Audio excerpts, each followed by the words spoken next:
पतित पावन सीताराम रघु द्वारा पतित पावन सीताराम सीताराम जय सीताराम सीताराम जय लक्ष्मण हनुमान सीताराम जय सीताराम सीताराम जय लक्ष्मण हनुमान सीताराम जय सीताराम सीताराम जय लक्ष्मण हनुमान सीताराम जय सीताराम सीताराम जय लक्ष्मण हनुमान श्री राम जय जय राम श्री राम जय जय राम श्री राम जय राम श्री राम जय जय राम श्री राम जय जय राम श्री राम जय जय राम श्री राम जय जय राम श्री राम जय जय राम श्री राम जय जय राम श्री राम जय जय राम श्री राम जय जय राम श्री राम जय जय राम।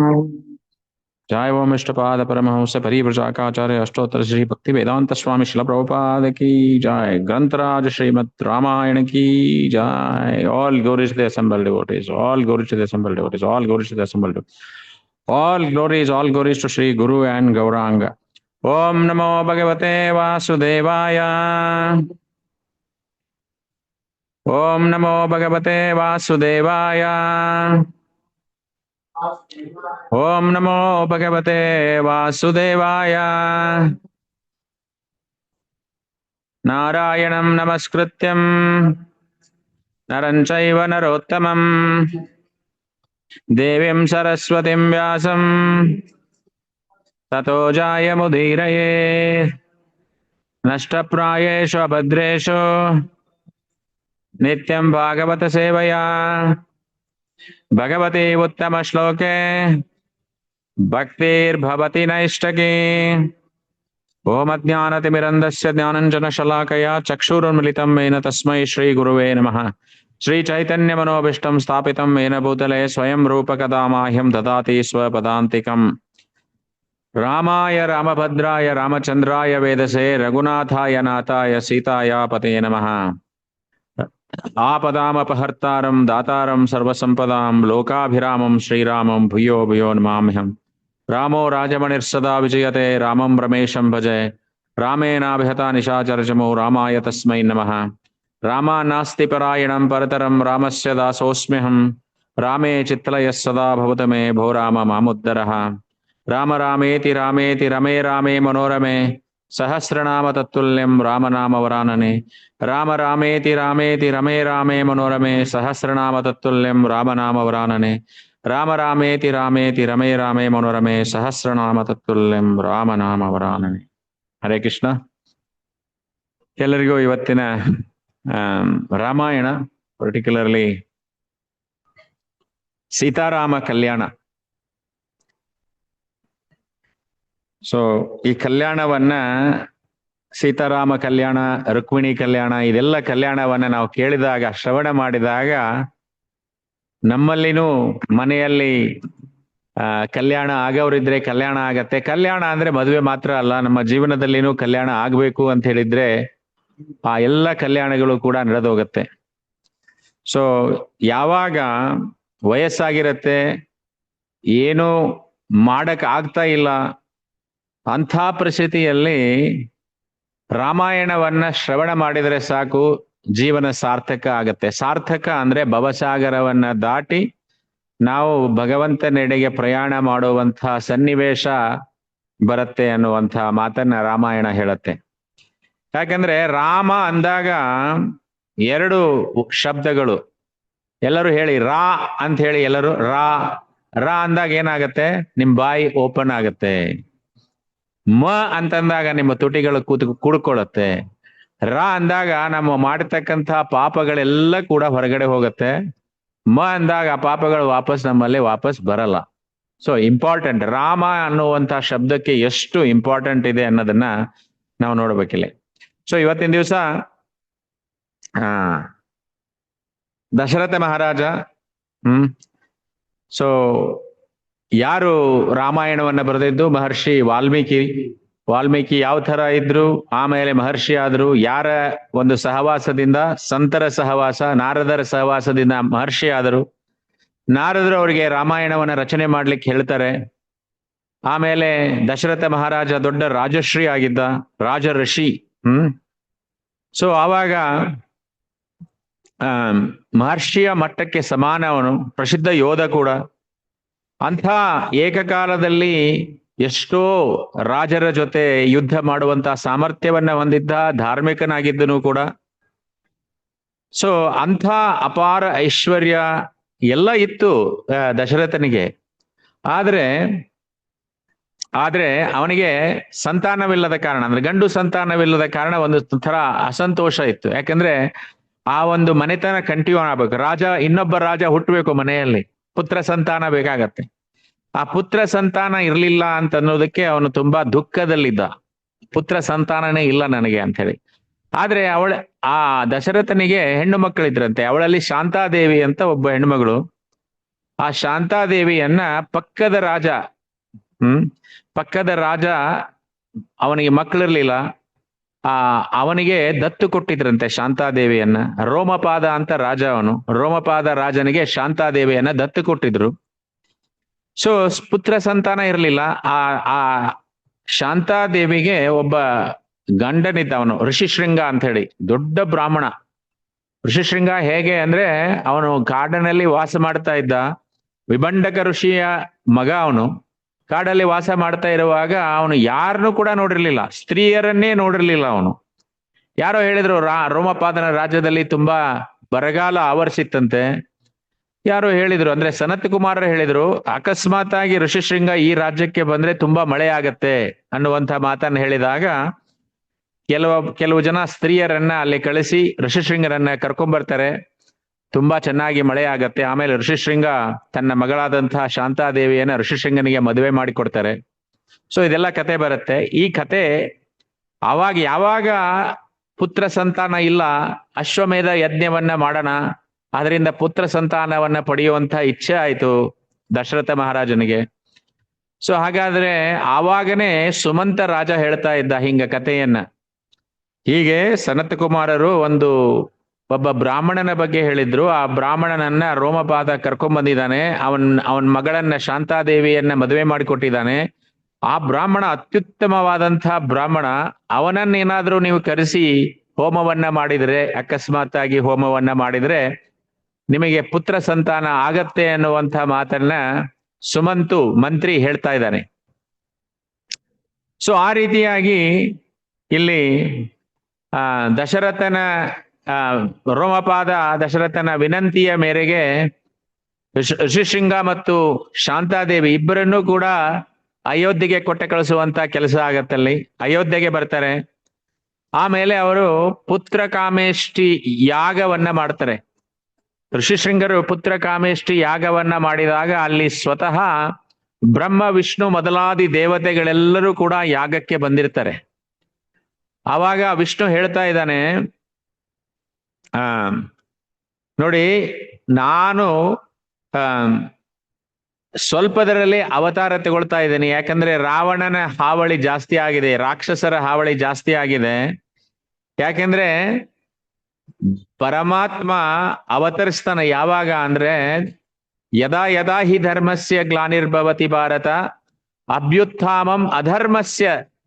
ಯಾವಾಗ ಅಧರ್ಮ ಬರುತ್ತೆ ಆವಾಗ ಭಗವಂತ ನಾನು ಅವತಾರ ಮಾಡ್ತೀನಿ ಅಂತ ಹೇಳ್ತಾನೆ. ಇವಾಗ ಅವತಾರ ಮಾಡುವಂತ ಸಂದರ್ಭ ಬಂದಿದೆ.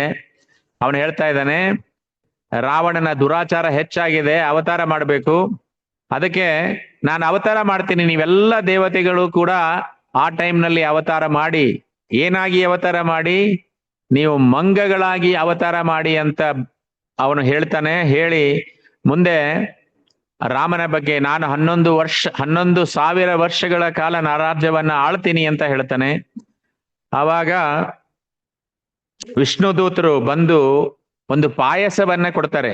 ಯಾರಿಗೆ? ದಶರಥ ಮಹಾರಾಜನಿಗೆ ಪಾಯಸವನ್ನ ಕೊಟ್ಟು, ಪುತ್ರ ಕಾಮೇಷ್ಟಿ ಯಾಗ ಮಾಡಿದ್ದ, ಯಾಗದಿಂದ ವಿಷ್ಣು ದೂತ ಬಂದ, ಪಾಯಸವನ್ನ ದಶರಥ ಮಹಾರಾಜನಿಗೆ ಕೊಟ್ಟ ತಕ್ಷಣ ಈ 3 ಜನ ನಿನ್ನ ರಾಣಿಯರಿದಾರಲ್ಲ ಅವರಿಗೆ ಹಂಚು ಅಂತ ಹೇಳಿ 3 ಜನ ರಾಣಿಯರು, ಕೌಸಲ್ಯ, ಸುಮಿತ್ರ ಮತ್ತು ಕೈಕೇಯಿ, 3 ಜನರಿಗೆ ಹಂಚು ಅಂತ ಹೇಳಿ ಕೊಡ್ತಾನೆ. ಅವನೇನ್ ಮಾಡ್ತಾನೆ, ಆ ಪಾಯಸವನ್ನ ತಗೊಂಡು ಅರ್ಧವನ್ನ ಕೌಸಲ್ಯ ದೇವಿಗೆ ಮತ್ತು ಉಳಿದರಲ್ಲಿ ಅರ್ಧವನ್ನ ಸುಮಿತ್ರಾ ದೇವಿಗೆ, ಮತ್ತೆ ಅದರಲ್ಲಿ ಅರ್ಧ ಮಾಡಿ ಕೈಕೇಯಿ ಕೊಡ್ತಾನೆ, ಇನ್ನರ್ಧವನ್ನ ಸುಮಿತ್ರಾ ದೇವಿಗೆ ಕೊಡ್ತಾನೆ. ಈ ತರ ಮಾಡಿ ಮುಂದೆ ಬ್ರಹ್ಮದೇವರು ಕೂಡ ಹೇಳ್ತಾರೆ, ಎಲ್ಲಾ ಅವತಾರಗಳನ್ನ ನೀವು ಮಾಡಿ ಅಂತ ಹೇಳ್ತಾರೆ ಎಲ್ಲ ದೇವತೆಗಳಿಗೆ. ಮುಂದೆ ಚೈತ್ರ ಮಾಸದ ಶುಕ್ಲ ಪಕ್ಷದ ನವಮಿಯ ದಿವಸ ರಾಮಚಂದ್ರರ ಅವತಾರ ಆಗತ್ತೆ. ಅಂದ್ರೆ ನಿನ್ನೆಯ ದಿವಸ ರಾಮಚಂದ್ರರ ಅವತಾರ ಆಗತ್ತೆ. ಆಮೇಲೆ ಅದಾದ ನಂತರ ಭರತ, ಆಮೇಲೆ ಅವಳಿ ಜವಳಿ ಮಕ್ಕಳು ಇರ್ತವೆ ಸುಮಿತ್ರಾ ದೇವಿಗೆ, ಲಕ್ಷ್ಮಣ ಮತ್ತು ಶತ್ರುಘ್ನ. ಈ ರೀತಿಯಾಗಿ ನಾಲ್ವರು ಕೂಡ ಒಂದೇ ರೀತಿಯಾಗಿ ಕಾಣ್ತಾ ಇರ್ತಾರೆ. ಅಷ್ಟು ತೇಜೋಮಯ ಮನೋಹರವಾಗಿ ಕಾಣ್ತಾ ಇರ್ತಾರೆ. ಅಯೋಧ್ಯೆಯಲ್ಲಿ ಒಂದು ಸಂಭ್ರಮ. ನಮ್ಮ ದಶರಥ ಮಹಾರಾಜನಿಗೆ ಪುತ್ರ ಸಂತಾನವಿರಲಿಲ್ಲ, ಆದ್ರೆ 4 ಪುತ್ರರು ಹುಟ್ಟುಬಿಟ್ರು ಅಂತ ಹೇಳಿ ಹಬ್ಬನೇ ಮಾಡ್ತಾ ಇದ್ದಾರೆ ಅಲ್ಲಿ ಅಯೋಧ್ಯೆಯ ಜನ. ಸೊ ಅವರೆಲ್ಲರೂ ಕೂಡ ವಶಿಷ್ಠರ ಆಶ್ರಮಕ್ಕೆ, ಗುರುಕುಲಕ್ಕೆ ತೆರಳುತ್ತಾರೆ ವಿದ್ಯೆಗೆ. ಆವಾಗಿನ ಕಾಲದಲ್ಲಿ ಗುರುಕುಲಕ್ಕೆ ಹೋಗುವಂತಹ ಒಂದು ಪದ್ಧತಿ ಇತ್ತು. ಸೊ ರಾಮ ಎಲ್ಲ ವಿಷಯಗಳಲ್ಲಿ ಸಹೋದರರಕ್ಕಿಂತ ಮೀರಿದ ರಾಮ ಎಲ್ಲರಿಗೂ ಕೂಡ ಪ್ರೀತಿ ಪಾತ್ರನಾಗಿದ್ದ. ತುಂಬಾ ಪ್ರೀತಿಯಿಂದ ನೋಡ್ತಾ ಇದ್ರು, ಪ್ರಜೆಗಳು ಕೂಡ ಪ್ರೀತಿಯಿಂದ ನೋಡ್ತಾ ಇದ್ರು, ಎಲ್ಲಾ ತಾಯಂದ್ರು ಕೂಡ. ಕೌಸಲ್ಯ ಅಂತೂ ನ್ಯಾಚುರಲಿ ತಾಯಿ ನೋಡ್ಬೇಕು, ಆದ್ರೆ ಸುಮಿತ್ರ ಮತ್ತು ಕೈಕೇಯಿ ಕೂಡ ಕೌಸಲ್ಯಗಿಂತ ತುಂಬಾ ಹೆಚ್ಚಾಗಿ ರಾಮಚಂದ್ರನನ್ನ ಪ್ರೀತಿ ಮಾಡ್ತಾ ಇದ್ರಂತೆ. ಸೊ ಈ ರೀತಿಯಾಗಿ ಅವನು ದಶರಥ ಮಹಾರಾಜನಿಗೂ ಕೂಡ ಅತ್ಯಂತ ಪ್ರಿಯ ಪುತ್ರನಾದ. ದಶರಥ ಒಂದು ನಿಮಿಷ ಕೂಡ ಇರುವುದಿಲ್ಲ ಅನ್ನುವಂಥ ಒಂದು ಪ್ರಸಂಗ ಕೂಡ ಅಲ್ಲಿ ನಡೆಯುತ್ತೆ. ಸೊ ಅವರು ವಿದ್ಯಾಭ್ಯಾಸವನ್ನ ಮುಗಿಸಿ, ಗುರುಕುಲ ವಿದ್ಯಾಭ್ಯಾಸವನ್ನ ಮುಗಿಸಿ ವಾಪಸ್ ಅಯೋಧ್ಯೆಗೆ ಬರ್ತಾ ಇದ್ದಾರೆ. ಆ ಸಮಯದಲ್ಲಿ ಇನ್ನೇನು ಮಕ್ಕಳ ಮದುವೆ ಮಾಡ್ಬೇಕು. ಯಾವಾಗಲೂ ಗುರುಕುಲದಿಂದ ಬಂದ ತಕ್ಷಣ 12, 13, 14 ವರ್ಷ ಆಗಿರುತ್ತೆ. ಯಾಕಂದ್ರೆ ಆವಾಗ ಬಾಲ್ಯ ವಿವಾಹಗಳ ಜಾಸ್ತಿ ಇತ್ತು. ಗುರುಕುಲದಿಂದ ಬಂದ ತಕ್ಷಣ ಅವರಿಗೆ ಮದುವೆ ಮಾಡ್ಬೇಕು. ಇನ್ನೇನು ಮದುವೆ ಯೋಚನೆಯಲ್ಲಿ ಇರುವಾಗ ವಿಶ್ವಾಮಿತ್ರರ ಆಗಮನ ಆಗುತ್ತೆ ಅಯೋಧ್ಯೆಗೆ. ವಿಶ್ವಾಮಿತ್ರರು ಬರ್ತಾರೆ. ವಿಶ್ವಾಮಿತ್ರರನ್ನ ಚೆನ್ನಾಗಿ ಆದರ ಸತ್ಕಾರವನ್ನ ಮಾಡ್ತಾನೆ ದಶರಥ ಮಹಾರಾಜ. ವಿಶ್ವಾಮಿತ್ರರು ಮೊದಲಿಗೆ ವಚನವನ್ನ ತಗೊಳ್ತಾರೆ. ನಾನು ಯಾವ ವಿಷಯಕ್ಕೆ ನಿನ್ನ ಹತ್ರ ಬಂದಿದ್ದೇನೆ ಆ ವಿಷಯವನ್ನ ನೀನ್ ನಡೆಸ್ಕೊಡ್ತೀಯಾ ಅಂತ ಹೇಳಿ ಮಾತು ಕೊಡು ಅಂತ ಹೇಳಿ ಫಸ್ಟ್ ಅವನ ಕಡೆ ಮಾತು ತಗೊಳ್ತಾರೆ. ಮಾತು ತಗೊಂಡ್ಮೇಲೆ ಅವ್ರು ಹೇಳ್ತಾರೆ, ನಾವು ಯಜ್ಞವನ್ನ ಮಾಡ್ತಾ ಇರ್ತೀವಿ ಎಲ್ಲಾ ಋಷಿಗಳು ಸೇರಿ. ಆ ಯಜ್ಞವನ್ನ ಮಾಡಿ ಮುಗಿಸುವಾಗ, ಪೂರ್ಣಾಹುತಿ ಮಾಡುವಾಗ ರಾವಣನ ಕಡೆಯ ರಾಕ್ಷಸರು ಸುಬಾಹು ಮತ್ತು ಮಾರೀಚ ಅನ್ನುವಂತ ರಾಕ್ಷಸರು ಬಂದು ಮಾಂಸ ಇತ್ಯಾದಿಗಳನ್ನ, ರಕ್ತ ಕೀವುಗಳಾದಂತಹ ಮಾಂಸ ಇತ್ಯಾದಿಗಳನ್ನ ಹೋಮಕುಂಡದಲ್ಲಿ ಹಾಕಿ ಯಜ್ಞವನ್ನ ನಾಶ ಮಾಡ್ತಾ ಇದ್ದಾರೆ. ಆ ಉದ್ದೇಶಕ್ಕಾಗಿ ನೀನು ರಾಮನನ್ನ 10 ದಿವಸ ನನ್ನ ಜೊತೆ ಕಳಿಸಿಕೊಡ್ಬೇಕು ಅಂತ ಕೇಳ್ತಾರೆ. ಆ ರಾಕ್ಷಸರ ಸಂಹಾರ ಆಗ್ಬೇಕು, ಕಳಿಸ್ಕೊಡ್ಬೇಕು ಅಂತ ಹೇಳಿದಾಗ ಅವ್ರು ಹೇಳ್ತಾರೆ, ರಾಮ ಈ ಕಾರ್ಯವನ್ನ ಸುಲಭವಾಗಿ ನೆರವೇರಿಸುತ್ತಾನೆ ಅನ್ನುವಂಥ ನಂಬಿಕೆ ನನಗೆ ಇದೆ ಅಂತ ವಿಶ್ವಾಮಿತ್ರ ಹೇಳ್ತಾರೆ. ಆವಾಗ ಒಂದು ಕ್ಷಣ ದಶರಥ ಮಹಾರಾಜ ರಾಮನನ್ನ ಬಿಟ್ಟು ಇರುವಂಥ ಪರಿಸ್ಥಿತಿನೇ ಇಲ್ದಾಗ ರಾಮನನ್ನ ಹೇಗೆ ಕಳಿಸ್ಕೊಡ್ತಾನೆ? ಅವನು ಹೇಳ್ತಾನೆ, ರಾಮನಿಗೆ ಏನು ಇನ್ನು ರಣರಂಗಕ್ಕೆ ಹೋಗಿಲ್ಲ, ಇವಾಗಲೇ ಗುರುಕುಲ ವಿದ್ಯೆಯನ್ನ ಮುಗಿಸಿ ಬಂದಿದ್ದಾನೆ. ನಾನು ಬೇಕಾದ್ರೆ ಬರ್ತೀನಿ, ಅಕ್ಷೋಹಿಣಿ ಸೈನ್ಯವನ್ನ ತಗೊಂಡು ರಾಕ್ಷಸರನ್ನ ಸಂಹಾರ ಮಾಡ್ತೀನಿ ಅಂತ ಹೇಳಿ ಆ ದಶರಥ ಮಹಾರಾಜ ಹೇಳ್ತಾ ಇದ್ದಾನೆ. ದಶರಥ ಮಹಾರಾಜ ಮೂರ್ಛೆ ಹೋದ ಅಷ್ಟು ಹೇಳಿದ ತಕ್ಷಣ. ಆವಾಗ ಮತ್ತೆ ಚೇತನಕ್ಕೆ ಬಂದ್ಮೇಲೆ ರಾಜ ಹೇಳ್ತಾನೆ, ಇನ್ನು ಚಿಕ್ಕವನವನು, ಇನ್ನೂ ರಣರಂಗಕ್ಕೆ ಹೋಗಿಲ್ಲ, ಅದಕ್ಕೆ ನಾನ್ ಬರ್ತೀನಿ ಅದರ ಬದಲು ಅಂತ ಹೇಳಿದಾಗ ಅವನು ಹೇಳ್ತಾನೆ, ರಾಮನಿಲ್ಲದೆ ನಾನು ಒಂದು ಕ್ಷಣ ಬದುಕಲಿಕ್ಕೆ ಸಾಧ್ಯನೇ ಇಲ್ಲ ಅಂತ ಹೇಳ್ತಾನೆ. ಆಗ ವಿಶ್ವಾಮಿತ್ರರು ಹೇಳ್ತಾರೆ, ಇವರು ಸಾಮಾನ್ಯ ರಾಕ್ಷಸರಲ್ಲ, ರಾವಣನಿಂದ ಕಳಿಸಿಕೊಟ್ಟಂತಹ ರಾಕ್ಷಸರು, ಅವರು ಸಂಪೂರ್ಣ ಜಗತ್ತನ್ನೇ ಹಿಂಸೆ ಮಾಡ್ತಾ ಇದ್ದಾರೆ ಅನ್ನುವಾಗ ಎಷ್ಟೋ ಹೇಳ್ತಾನೆ ರಾವಣ. ದಶರಥ ಮಹಾರಾಜ ಕೋಪದಿಂದ ನೀನು ಮಾತು ಕೊಟ್ಟಿದೀಯಾ, ಈ ಮಾತಿನಿಂದ ಹಿಂದೆ ಹೋಗ್ತಾ ಇದೀಯಾ ಅಂತ ಹೇಳಿ ಕೋಪಗೊಳ್ತಾರೆ ದಶರಥ ವಿಶ್ವಾಮಿತ್ರರು. ಆವಾಗ ಕೋಪದಿಂದ ಭೂಮಿನೇ ನಡಗತ್ತಂತೆ, ಅಷ್ಟು ಕೋಪ ವಿಶ್ವಾಮಿತ್ರರಿಗೆ. ನಾವೆಲ್ಲ ಕೇಳಿದೀವಿ, ವಿಶ್ವಾಮಿತ್ರರು ಒಬ್ರು, ದುರ್ವಾಸರು ಇನ್ನೊಬ್ರು. ಇಲ್ಲ ಇದರಲ್ಲಿ ಬರುತ್ತೆ, ಭಾಗವತಂದಲ್ಲಿ ಬರುತ್ತೆ, ಮಹಾಭಾರತದಲ್ಲಿ ಬರುತ್ತೆ, ರಾಮಾಯಣದಲ್ಲಿ ಬರುತ್ತೆ. ರಾಮಾಯಣದಲ್ಲಿ ಬರ್ತಕ್ಕಂಥವ್ರು ವಿಶ್ವಾಮಿತ್ರರು, ಭಾಗವತದಲ್ಲಿ ಬರ್ತಕ್ಕಂಥವ್ರು ದುರ್ವಾಸರು. ಇವರೆಲ್ಲ ತುಂಬಾ ಕೋಪಿಷ್ಠರು, ಶಾಪ ಕೊಡೋದರಲ್ಲಿ ಎತ್ತಿದ ಕೈ ಯಾವಾಗಲೂ. ಸೊ ಮುಂದೆ ಭೂಮಿನೇ ಕಂಪಿಸ್ತೊಡಗತ್ತೆ. ಆವಾಗ ವಶಿಷ್ಠರು ಮಧ್ಯೆ ಪ್ರವೇಶ ಮಾಡಿ ರಾಮನಿಗೆ ಈ ಗೌರವವನ್ನ ಕೊಡಿಸುವುದಕ್ಕೋಸ್ಕರ ವಿಶ್ವಾಮಿತ್ರರು ರಾಮನನ್ನ ಕರ್ಕೊಂಡು ಹೋಗ್ತಾ ಇದ್ದಾರೆ. ನೀನು ಕಳಿಸ್ಕೊಡು, ಹೆದರ್ಬೇಡ ಅಂತ ಹೇಳಿ ದಶರಥ ಮಹಾರಾಜನಿಗೆ ಹೇಳ್ತಾ ಇದ್ದಾರೆ. ಹೇಳುವಾಗ ಅವ್ರು ಹೇಳ್ತಾರೆ, ವಿಶ್ವಾಮಿತ್ರರೇ ಸ್ವತಃ ರಾಕ್ಷಸರನ್ನ ಸಂಹಾರ ಮಾಡುವಂತ ಶಕ್ತಿ ಇದೆ ಅವರಿಗೆ. ಯಾಕಂದ್ರೆ ಒಂದು ಕಾಲದಲ್ಲಿ ಅವರು ಕ್ಷತ್ರಿಯರಾಗಿದ್ದವರು, ದೊಡ್ಡ ಯೋಧರವರು, ಅತಿರಥ ಮಹಾರಥರು ಅಂತ ಹೇಳ್ತಾರಲ್ಲ, ಆ ಯೋಧರವರು. ಅಷ್ಟಾದ್ಮೇಲೆ ಅವರ ಮಂತ್ರ ಶಕ್ತಿಯಿಂದನೇ ರಾಕ್ಷಸರನ್ನ ಸಂಹಾರ ಮಾಡುವಂತ ಶಕ್ತಿ ಅವರಲ್ಲಿ ಇತ್ತು. ಆದ್ರೆ ರಾಮನಿಗೆ ಆ ಗೌರವ ಸಲ್ಲಲಿ ಅನ್ನೋದಕ್ಕೋಸ್ಕರ ಕರ್ಕೊಂಡು ಹೋಗ್ತಾ ಇದ್ರೆ. ಅಷ್ಟೇ ಅಲ್ಲ, ಎಷ್ಟೋ ಆಯುಧಗಳು, ಶಿವನಿಂದ ಪಡೆದಂತಹ ಆಯುಧಗಳು, ಮಂತ್ರಶಕ್ತಿಗಳು ಅವರಲ್ಲಿದೆ. ಅದನ್ನೆಲ್ಲ ರಾಮ ಲಕ್ಷ್ಮಣರಿಗೆ ಕಲಿಸಿಕೊಡಬೇಕು ಅನ್ನೋ ಉದ್ದೇಶದಿಂದ ಕರ್ಕೊಂಡು ಹೋಗ್ತಾ ಇದ್ದಾರೆ. ಕಳಿಸು ಅಂತ ಹೇಳಿ ಕಳಿಸ್ತಾ ಇದ್ದಾರೆ. ಸೊ ಅವಾಗ ಮುಂದೆ ಇವರು ರಾಮ ರಾಮ ರಾಮ ಅಂತ ಹೇಳಿ ಎಷ್ಟೋ ದೂರ ದಶರಥ ಮಹಾರಾಜ ಬೆನ್ನತ್ತಿ ಹೋಗ್ತಾ ಇದ್ದಾರೆ. ಅವರ ರಾಮ ಹೋಗ್ತಾ ಇದ್ದಾನೆ. ರಾಮ, ಲಕ್ಷ್ಮಣ ಮತ್ತು ವಿಶ್ವಾಮಿತ್ರರು ಹೋಗುವಾಗ ದಶರಥ ಬೆನ್ನತ್ತಿ ಇಲ್ಲ, ಯಾಕಂದ್ರೆ ರಾಮನನ್ನ ಬಿಟ್ಟಿರ್ಲಿಕ್ಕೆ ಆಗ್ತಾನೆ ಇಲ್ಲ ಅವ್ರಿಗೆ. ಆಮೇಲೆ 12 ಕಿಲೋಮೀಟರ್ ಅವರು ಶರಿಯು ನದಿಯ ದಂಡೆಯ ಮೇಲೆ ನಡ್ಕೊಂಡು ಹೋಗ್ತಾ ಇದ್ದಾರೆ. ಅಲ್ಲಿ ಒಂದು ಆಶ್ರಮ ಬರುತ್ತೆ. ಆಶ್ರಮದಲ್ಲಿ ಅಲ್ಲಿ ಒಬ್ಬ ರಾಕ್ಷಸಿ ಇರ್ತಾಳೆ. ಅಂದ್ರೆ ಆಶ್ರಮದಲ್ಲಿ ಇರ್ತಾರೆ. ಅಲ್ಲಿ ಆ ಒಂದು ಅರಣ್ಯದಲ್ಲಿ ರಾಕ್ಷಸಿ, ತಾಟಕ ಅಂತ ಹೇಳಿ ಅನ್ನುವಂಥ ರಾಕ್ಷಸಿ, ಆ ತಾಟಕಿಯ ಬಗ್ಗೆ ಎಲ್ಲ ತಿಳ್ಕೊಳ್ತಾರೆ. ಆ ರಾಕ್ಷಸಿಯ ವಧ ಮಾಡ್ತಾರೆ. ಒಂದು ಬಂಗಾರದ ಬಾಣವನ್ನ ತಗೊಂಡು ಆ ತಾಟಕಿಯ ವಧೆಯೇ ಆಗತ್ತೆ. ಮುಂದೆ ಅವರು ಆ ಸಿದ್ಧಾಶ್ರಮ ಅನ್ನುವಂಥ ಆಶ್ರಮಕ್ಕೆ ಬರ್ತಾರೆ. ಅಲ್ಲಿ ನೋಡಿ, ಅವರಿಗೆ ಮಧ್ಯದಲ್ಲಿ ಇರುವಾಗ, ಆಶ್ರಮದಲ್ಲಿ ಇರುವಾಗ, ಅರಣ್ಯ ಪ್ರವೇಶ ಮಾಡೋಕ್ಕಿಂತ ಒಂದು ಆಶ್ರಮದಲ್ಲಿ ಇರ್ತಾರೆ ಅವರು. ಆಶ್ರಮದಲ್ಲಿ ಇದ್ದಾಗ ಬಲ ಮತ್ತು ಅತಿ ಬಲ ಅನ್ನುವಂಥ ಮಂತ್ರಗಳನ್ನ ವಿಶ್ವಾಮಿತ್ರರು ಅವ್ರಿಗೆ ಕಲಿಸ್ಕೊಡ್ತಾರೆ, ಉಪದೇಶ ಮಾಡ್ತಾರೆ. ಬಲ ಮತ್ತು ಅತಿ ಬಲ ಎರಡೂ ಆ ಉಪದೇಶಗಳನ್ನ, ಮಂತ್ರಗಳನ್ನ ತಗೊಂಡಾಗ ಅವರ ಶಕ್ತಿ ಹೆಚ್ಚಾಗತ್ತೆ, ದಣುವಾಗಲ್ಲ. ಯಾವ ರೀತಿ ಪ್ರಜ್ವಲಿಸ್ತಾರಂತೆ ಅವರು, ಅಷ್ಟು ಶ್ರೇಷ್ಠವಾದಂತಹ ಮಂತ್ರಗಳನ್ನ ವಿಶ್ವಾಮಿತ್ರರು ರಾಮ ಲಕ್ಷ್ಮಣರಿಗೆ ಹೇಳ್ತಾರೆ. ಮುಂದೆ ಅವರು ಸಿದ್ಧಾಶ್ರಮಕ್ಕೆ ಬಂದಾಗ 6 ದಿನಗಳ ಕಾಲ ಹಗಲು ಮತ್ತು ರಾತ್ರಿ ಆಶ್ರಮವನ್ನ ಕಾಯ್ತಾ ಇದ್ರಂತೆ. ಆ ರಾಕ್ಷಸರಿಗಾಗಿ ನಿದ್ದೆ ಇಲ್ಲದೇನೆ ಕಾಯ್ತಾ ಇದ್ರು. ಸೊ ಯಜ್ಞ ವೇದಿಕೆ ತಯಾರಾಗಿತ್ತು, ಯಜ್ಞ ನಡೀತಾ ಇತ್ತು. ಆವಾಗ ಇನ್ನು ಪೂರ್ಣಾಹುತಿ ಬಂದಿದೆ. ಪೂರ್ಣಾಹುತಿ ಟೈಮ್ನಲ್ಲಿ ಆಕಾಶದಲ್ಲಿ ದೊಡ್ಡದಾದಂತಹ ಶಬ್ದಗಳು ಕೇಳಿಸ್ತಾ ಇದೆ. ನೋಡಿ, ಅಲ್ಲಿ ನೀವು ನೋಡ್ತಾ ಇದ್ದೀರಾ ಚಿತ್ರದಲ್ಲಿ, ಫಸ್ಟ್ ಒಂದು ಬಾಣವನ್ನ ಬಿಟ್ಟು ಯಾರು ಏನು ಯಜ್ಞ ಕುಂಡದಲ್ಲಿ ಹಾಕದೇ ಇರುವಂತಹ ಒಂದು ಫ್ರೇಮ್ ಅನ್ನ ರೆಡಿ ಮಾಡ್ಬಿಟ್ಟಿದ್ದಾರೆ ಅವರು ಫಸ್ಟ್. ಆಮೇಲೆ ಶಬ್ದ ಕೇಳಿಸ್ತಾ ಇದೆ, ಈ ರಾಕ್ಷಸರ ಸಪ್ಪಳ. ಅಲ್ಲಿಂದ ಈ ಮಾರೀಚ ಮತ್ತು ಸುಬಾವು ಅನ್ನುವಂಥ ರಾಕ್ಷಸರು ಈ ಮಲ ಮಾಂಸ ಅಶುದ್ಧ ವಸ್ತುಗಳನ್ನ ತಗೊಂಡು ಅಲ್ಲಿ ಹಾಕ್ಲಿಕ್ಕೆ ಪ್ರಯತ್ನ ಮಾಡ್ತಾ ಇದ್ದಾರೆ. ರಾಮ ಒಂದು ಬಾಣವನ್ನ ತಗೊಂಡು ಮಾರೀಚನಿಗೆ ಬಿಡ್ತಾನೆ. ಮಾರೀಚನಿಗೆ ಬಿಟ್ರೆ ಮಾರೀಚ 100 ಯೋಜನ ಹೋಗಿ ಆ ಕಡೆ ಬೀಳ್ತಾನೆ. ಅವನು ಮಾರೀಚನನ್ನ ಕೊಲ್ಲಲ್ಲ ಅವರು. 100 ಯೋಜನ ಅಂದ್ರೆ, 1 ಯೋಜನ ಅಂದ್ರೆ ಅಪ್ರಾಕ್ಸಿಮೇಟ್ಲಿ 15 ಕಿಲೋಮೀಟರ್. ಅಂದ್ರೆ ಒಂದು ಬಾಣದಿಂದ 15 ಕಿಲೋಮೀಟರ್ ಆಚೆಗೆ ಮಾರೀಚನನ್ನ ಹಾಕಿಬಿಡ್ತಾನೆ.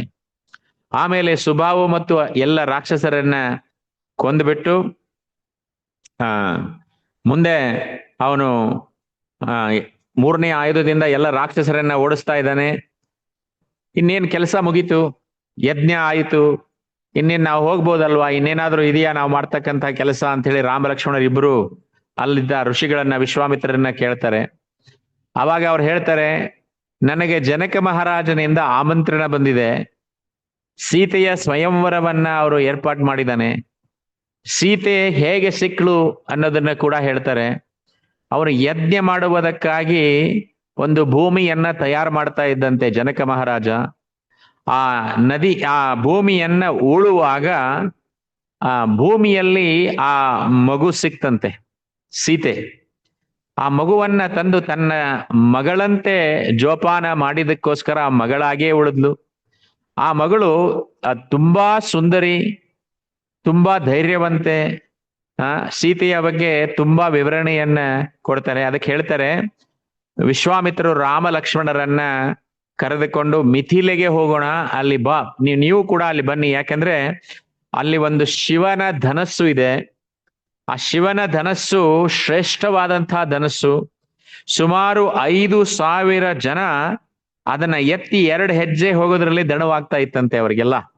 2 ಹೆಜ್ಜೆಯಲ್ಲಿ ದಣವಾಗ್ತಾ ಇತ್ತು, ಮತ್ತೆ ಇಟ್ಟು ಮತ್ತೆ 2 ಹೆಜ್ಜೆಯನ್ನ ಇಡ್ತಾ ಇದ್ರಂತೆ 5,000 ಜನ ಅಲ್ಲಿ.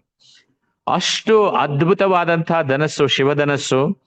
ಆ ಧನಸ್ಸಿನಿಂದ ಯಾರು ಅದನ್ನ ಎತ್ತಿ ಅದಕ್ಕೆ ಹಗ್ಗವನ್ನ ಕಟ್ತಾರೆ, ಅವರು ಮಾತ್ರ ಸೀತೆಯನ್ನ ಮದುವೆ ಆಗಬಹುದು ಅನ್ನುವಂತಹ ಒಂದು ಸ್ವಯಂವರವನ್ನ ಜನಕ ಮಹಾರಾಜ ಏರ್ಪಾಡು ಮಾಡಿದ್ದ.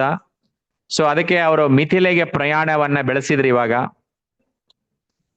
ಮಿಥಿಲೆಗೆ ಪ್ರಯಾಣ ಬೆಳೆಸುವಾಗ ಮಿಥಿಲೆಗೆ ಪ್ರಯಾಣ ಬೆಳೆಸುವಾಗ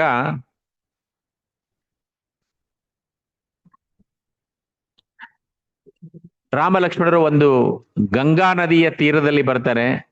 ಆ ಗಂಗಾ ನದಿಯ ತೀರದಲ್ಲಿ ಬಂದಾಗ ಅವರ ವಂಶನೇ ಗಂಗಾ ನದಿಯ ತೀರದಲ್ಲಿ ಬಂದಾಗ ಅವರು ಆ ಒಂದು ಕಥೆಯನ್ನ ವಿಶ್ವಾಮಿತ್ರ ಹೇಳ್ತಾರೆ. ಹೇಗೆ ಗಂಗಾ ನದಿ ಭೂಮಿಗೆ ಬಂದಳು ಅನ್ನುವಂತಹ ಕಥೆಯನ್ನ ವಿಶ್ವಾಮಿತ್ರರು ಹೇಳ್ತಾರೆ. ಭಗೀರಥ ಅನ್ನುವಂತಹ ಋಷಿ, ರಾಜ, ಭಗೀರಥ ರಾಜ ಸುಮಾರು ಸಾವಿರ ವರ್ಷಗಳ ಕಾಲ ತಪಸ್ಸು ಮಾಡಿ, ಬ್ರಹ್ಮನಿಗೆ ತಪಸ್ಸು ಮಾಡಿ ಆ ಒಂದು ಗಂಗೆಯನ್ನ ಭೂಮಿಗೆ ತರುವಂತಹ ಕೆಲಸವನ್ನ ಮಾಡಿದ್ದಕ್ಕೋಸ್ಕರ, ಯಾಕಂದ್ರೆ ಆ ವಂಶದಲ್ಲಿ 60,000 ಜನ ಮಕ್ಕಳು ಸಗರನ ಮಕ್ಕಳು, ಸೂರ್ಯವಂಶದಲ್ಲಿ ಬರ್ತಕ್ಕಂತಹ ಸಗರ ರಾಜನ ಮಕ್ಕಳಿಗೆ ತರ್ಪಣವನ್ನ ಕೊಡಬೇಕಾಗಿತ್ತು. ಅದಕ್ಕೆ ಗಂಗೆ ಭೂಮಿಗೆ ಅವತಾರ ಮಾಡಬೇಕಾಗಿತ್ತು. ಆ ಉದ್ದೇಶದಿಂದ ಭಗೀರಥ ಮಹಾರಾಜ ಗಂಗೆಯನ್ನ ತರುವಂತಹ ಕೆಲಸ ಮಾಡಿದ. ಅದೆಲ್ಲ ಇತಿಹಾಸವನ್ನ ಕೇಳಿ ತಿಳ್ಕೊಳ್ತಾರೆ. ಮುಂದೆ ವೆರಿ ಇಂಪಾರ್ಟೆಂಟ್ ಅಂದ್ರೆ ಅವರು ಗೌತಮ ಋಷಿಗಳ ಆಶ್ರಮಕ್ಕೆ ಬರ್ತಾರೆ. ಗೌತಮ ಋಷಿಗಳ ಆಶ್ರಮಕ್ಕೆ ಬಂದಾಗ ವಿಶ್ವಾಮಿತ್ರರು ಗೌತಮ ಋಷಿಗಳ ಹಿಂದಿನ ಘಟನೆಗಳನ್ನ ಕೂಡ ವಿವರಿಸ್ತಾರಲ್ಲಿ. ಗೌತಮ ಋಷಿಗಳು ಹೊರಗಡೆ ಹೋದಾಗ ಇಂದ್ರ ಅಹಲ್ಯಾದೇವಿಯ ಆ ಸುಂದರಿ, ತುಂಬಾ ಅವಳ ಬಗ್ಗೆ ಒಂದು ಯೋಚನೆಯನ್ನ ಮಾಡಿ ಅವಳೊಂದಿಗೆ ಸಂಗಮವನ್ನ ಮಾಡ್ಲಿಕ್ಕೆ ಬಯಸ್ತಾನೆ ಇಂದ್ರ. ಹೇಗೆ ಅಂದ್ರೆ ಗೌತಮ ಋಷಿಗಳ ವೇಷವನ್ನ ಹಾಕಿ ಅಹಲ್ಯೆಯ ಜೊತೆ ಸಂಗಮ ಮಾಡ್ಬೇಕು ಅಂತ ಹೇಳಿ ಅಹಲ್ಯೆ ಹತ್ರ ಬಂದಾಗ ಅಹಲ್ಯೆ ಅವನ ಗುರುತು ಹಿಡಿದ್ಲಂತೆ. ಇಂದ್ರ ಬಂದಿದ್ದಾನೆ ಅಂತ ಗುರುತು ಹಿಡಿದ್ರು ಕೂಡ ನಿರಾಕರಿಸಲಿಲ್ಲ ಅನ್ನುವಂತ ಒಂದೇ ತಪ್ಪಿನಿಂದ ಸಂಗಮ ನಡೀತು ಗೌತಮ ಋಷಿ ಮತ್ತು ಅಹಲ್ಯರ ಮಧ್ಯೆ. ಅಂದ್ರೆ ಇಂದ್ರ ಮತ್ತು ಅಹಲ್ಯರ ಮಧ್ಯೆ ಸಂಗಮ ನಡೀತು. ಆ ಆಶ್ರಮವನ್ನ ಬಿಟ್ಟು ಇಂದ್ರ ಗೌತಮ ಋಷಿಗಳ ವೇಷದಲ್ಲಿ ಹೊರಗಡೆ ಹೋಗ್ತಾ ಇದ್ದಾನೆ. ಆವಾಗ ಗೌತಮ ಋಷಿಗಳು ಹೊರಗಡೆಯಿಂದ ಒಳಗ್ ಬರ್ತಾರೆ, ಏನೇನ್ ನಡೆದಿದೆ ಅಂತ ಗೊತ್ತಾಗತ್ತೆ. ಅವರು ಕೂಡ ಇಂದ್ರನಿಗೆ ಶಾಪ ಕೊಡ್ತಾರೆ, ನಿನ್ನ ವೃಷಣಗಳು ತಕ್ಷಣವೇ ಕೆಳಗೆ ಬೀಳಲಿ ಅನ್ನುವಂತಹ ಶಾಪವನ್ನ ಇಂದ್ರನಿಗೆ ಕೊಡ್ತಾರೆ. ಆಮೇಲೆ ಅಹಲ್ಯಾದೇವಿಗೂ ಕೂಡ ಶಾಪವನ್ನ ಕೊಡ್ತಾರೆ. ನೀನು ಇಲ್ಲಿ ಕಲ್ಲಾಗು. ತ್ರೇತಾಯುಗದಲ್ಲಿ ರಾಮಚಂದ್ರ ಇಲ್ಲಿ ಬರುವವನಿದ್ದಾನೆ. ರಾಮಚಂದ್ರನ ಪಾದದ ಸ್ಪರ್ಶದಿಂದ ನೀನು ಮತ್ತೆ ಸ್ತ್ರೀಯಾಗಿ ನನ್ನೊಡನೆ ನೀನು ಹೆಂಡತಿ ಆಗುವೆ ಅನ್ನುವಂಥ ಶಾಪ ವಿಮೋಚನೆಯನ್ನು ಕೂಡ ಹೇಳ್ಬಿಡ್ತಾನಲ್ಲಿ. ಸೊ ನಾನು ಪತ್ನಿಯಾಗಿ ನನ್ನ ಸೇರ್ಕೊಳ್ತೀಯ ನೀನು ಅಂತ ಹೇಳಿದಾಗ ಅವಳು ಕಲ್ಲಾಗಿ ಅಲ್ಲೇ ಸಾವಿರಾರು ವರ್ಷಗಳ ಕಾಲ ಅಲ್ಲೇ ಬಿದ್ದಿರ್ತಾಳೆ. ಮುಂದೆ ಈಗ ರಾಮ ಬಂದಿದ್ದಾನೆ, ರಾಮನ ಪಾದದ ಸ್ಪರ್ಶ ಆ ಕಲ್ಲಿಗೆ ಆಗತ್ತೆ. ಆವಾಗ ಅಹಲ್ಯಾದೇವಿಯಾಗಿ ಸುಂದರ ಸ್ತ್ರೀಯಾಗಿ ಅವಳು ಅಲ್ಲಿಂದ ಬರ್ತಾಳೆ. ಅಲ್ಲಿಂದ ಬಂದು ಆಮೇಲೆ ರಾಮನ ಕೆಲಸ ಏನು ಅಂದ್ರೆ ಈ ಅಹಲ್ಯಾದೇವಿ ಗೌತಮ ಋಷಿಗಳನ್ನ ಒಂದು ಮಾಡುವಂತಹ ಕೆಲಸವನ್ನ ರಾಮ ಮಾಡ್ತಾನೆ. ರಾಮ ಮಾಡಿದ ಮೇಲೆ ಅಲ್ಲಿಂದ ಅವರು ಮಿಥಿಲಾ ನಗರಕ್ಕೆ ಹೋಗ್ತಾ ಇದ್ದಾರೆ. ಮಿಥಿಲಾ ನಗರಕ್ಕೆ ಹೋಗುವಾಗ ರಾಮನ ಸ್ಪರ್ಶದಿಂದ ಹೆಣ್ಣು ಹುಟ್ಟುತ್ತವೆ ಅಂತ ಹೇಳಿ ಗೊತ್ತಾಗ್ತಾ ಇದೆ ಅಲ್ಲಿ ಮಿಥಿಲಾ ನಗರದಲ್ಲಿ ಜನರಿಗೆ. ರಾಮ ಕಲ್ಲು ಸ್ಪರ್ಶ ಮಾಡಿದ್ರಿಂದ ಹೆಣ್ಣಾಗ್ತಾ ಇದೆ, ಸುಂದರ ಸ್ತ್ರೀಯರು ಬರ್ತಾ ಇದ್ದಾರೆ ಅನ್ನೋದಕ್ಕೋಸ್ಕರ ಎಲ್ಲರೂ ಒಂದೊಂದು ಕಲ್ಲು ಹಿಡ್ಕೊಂಡು ನಿಂತಿದ್ರಂತೆ. ಸೊ ನನಗೆ ಯಾಕಂದ್ರೆ ಹೆಣ್ಣು ಸಿಗ್ತಾ ಇಲ್ಲ ಅಲ್ವಾ, ಈಗ ಹೆಣ್ಣು ಮಕ್ಕಳು ಸಿಗ್ತಾ ಇಲ್ಲ ಅನ್ನೋದಕ್ಕೆ, ಮದುವೆ ಮಾಡ್ಕೊಳಕ್ ಹೆಣ್ಣು ಸಿಗ್ತಾ ಇಲ್ಲ ಅಂದ್ರೆ ಎಲ್ಲರೂ ಒಂದೊಂದು ಕಲ್ಲು ಹಿಡ್ಕೊಂಡು ನಿಂತಿದ್ರು. ರಾಮ ಬರ್ತಾ ಇದ್ದಾನೆ, ರಾಮ ಟಚ್ ಮಾಡಿದ್ರೆ ಸುಂದರ ಸ್ತ್ರೀ ಆಗ್ತಾರೆ, ನಾನು ಮದುವೆ ಮಾಡ್ಕೋಬಹುದು ಅಂತ ಹೇಳಿ ವೇಟ್ ಮಾಡ್ತಾ ಇದ್ರಂತೆ. ಸೊ ಆ ರೀತಿಯಾಗಿ ಆ ಒಂದು ಮಿಥಿಲಾ ನಗರದಲ್ಲಿ ಈ ರಾಜಕುಮಾರರು ಮತ್ತು ವಿಶ್ವಾಮಿತ್ರರು ಎಲ್ಲ ಋಷಿಗಳ ಸೇರಿ ಹೋಗ್ತಾ ಇದ್ದಾರೆ. ಅಲ್ಲಿ ಜನ ನಿಂತು ನೋಡ್ತಾ ಇದಾರಂತ ಅವ್ರನ್ನ. ಎಂಥ ಅದ್ಭುತವಾದಂಥ ದೃಶ್ಯ, ಎಷ್ಟು ಸುಂದರ ಬಾಲಕರು ಇವರು, ಯಾಕೆ ಬಂದಿರಬಹುದು ಇಲ್ಲಿ? ಜನಕ ಮಹಾರಾಜನ ಅರಮನೆಗೆ ಹೋಗ್ಬೇಕು ಅವರು, ವಿಶ್ವಾಮಿತ್ರರೆಲ್ಲ ಸೇರಿ ಹೋಗ್ತಾ ಇದ್ದಾರೆ. ವೃದ್ಧರು ಕಣ್ಣು ಕಾಣಿಸ್ತಾ ಇಲ್ಲ, ವೃದ್ಧರು ಬಂದು ರಾಮನನ್ನ ನೋಡ್ತಾ ಇದ್ದಾರೆ. ರಾಮನ ಕಾಣ್ತಾ ಇದ್ದಾನೆ ಅವ್ರಿಗೆ ಕಣ್ಣು ಕಾಣಿಸ್ತಾ ಇರ್ಲಿಲ್ಲ. ವೃದ್ಧರೆಲ್ಲರೂ ಮನೆಯಲ್ಲಿ ಇದ್ರು, ಹೊರಗಡೆ ಬಂದು ರಾಮನನ್ನು ನೋಡ್ಬೇಕಂತ ಹೊರಗಡೆ ಬರ್ತಾ ಇದ್ದಾರೆ. ಅವರಿಗೆ ರಾಮ ಕಾಣಿಸ್ತಾ ಇದ್ದಾನೆ. ಎಂತ ಅದ್ಭುತ ದೃಶ್ಯ ನೋಡಿ. ಚಿಕ್ಕ ಮಕ್ಕಳು ಹೊರಗಡೆ ಬರ್ತಾ ಇದ್ದಾರೆ, ಅದ್ಭುತವಾದ ದೃಶ್ಯವನ್ನ ನೋಡ್ತಾ ಇದ್ದಾರೆ. ಎಂತ ಸುಂದರ ಬಾಲಕರು ಇವರು ಅಂತ ಹೇಳಿ. ಸೊ ಎರಡೂ ಬದಿಗಳಲ್ಲಿ ನಿಂತಿದ್ದಾರೆ. ಸೊ ಅವರೆಲ್ಲರೂ ಕೂಡ ಯೋಚನೆ ಮಾಡ್ತಾ ಇದ್ದಾರೆ, ಇವರೆಲ್ಲರೂ ಏನಾದ್ರೂ ದಶರಥನ ಮಕ್ಕಳಿರ್ಬೋದು, ಆ ಚಕ್ರವರ್ತಿ ದಶರಥನ ಮಕ್ಕಳಿರ್ಬೋದು, ಯಾಕೆ ಮಿಥಿಲಿಗೆ ಬಂದಿದ್ದಾರೆ ಇವರು? ಅಕಸ್ಮಾತ್ ಆಗಿ ಇವರೇನಾದ್ರೂ ಆ ಸ್ವಯಂವರದಲ್ಲಿ ಭಾಗವಹಿಸ್ತಾರ? ಅಂತ ಒಂದು ಯೋಚನೆಗಳನ್ನ ಜನ ಮಾಡ್ತಾ ಇದಾರಲ್ಲಿ. ಮುಂದೆ ಜನಕರಾಜ ಮಹಾರಾಜ ಸ್ವತಃ ಅವರನ್ನ ಸ್ವಾಗತಿಸ್ಲಿಕ್ಕೆ ಹೊರಗಡೆ ಬರ್ತಾ ಇದ್ದಾನೆ. ಪುರೋಹಿತರು ಬರ್ತಾ ಇದ್ದಾರೆ.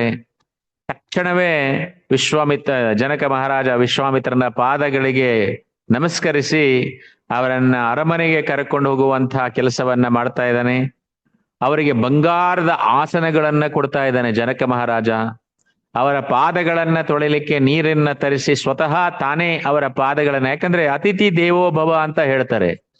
ಅತಿಥಿಗಳು ಯಾರಾದ್ರೂ ಮನೆಗೆ ಬಂದಾಗ ಅವರನ್ನ ಸತ್ಕಾರ ಮಾಡುವಂತಹ ಕೆಲಸವನ್ನ ನಾವು ಮಾಡಬೇಕು.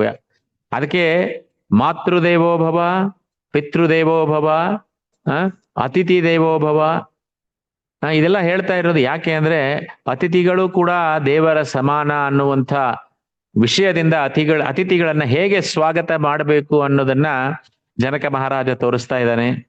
ಎಲ್ಲಾ ಔಪಚಾರಿಕಗಳಿಗೂ ಮುಗಿದ ನಂತರ ಮಹರ್ಷಿ ಅವರಿಗೆ ಚೆನ್ನಾಗಿದ್ದಂಥ ಒಂದು ಅದ್ಭುತವಾದಂಥ ಪ್ರಸಾದವನ್ನ ಕೊಡ್ತಾ ಇದ್ದಾನೆ. ಅವರಿಗೆ ರೇಷ್ಮೆ ಹಾಸಿಗೆಯನ್ನ ಕೊಡ್ತಾ ಇದ್ದಾನೆ. ಇದೆಲ್ಲ ದಂತದಿಂದ ಮಾಡಿದಂತಹ ಮೇಜುಗಳನ್ನ ಮುಂದೆ ಇಡ್ತಾ ಇದ್ದಾನೆ. ಬಂಗಾರ ಮತ್ತು ಬೆಳ್ಳಿಯ ಪಾತ್ರೆಗಳಲ್ಲಿ ಉತ್ತಮ ಪ್ರಸಾದವನ್ನ ಅವನು ಕೊಡ್ತಾ ಇದ್ದಾನೆ.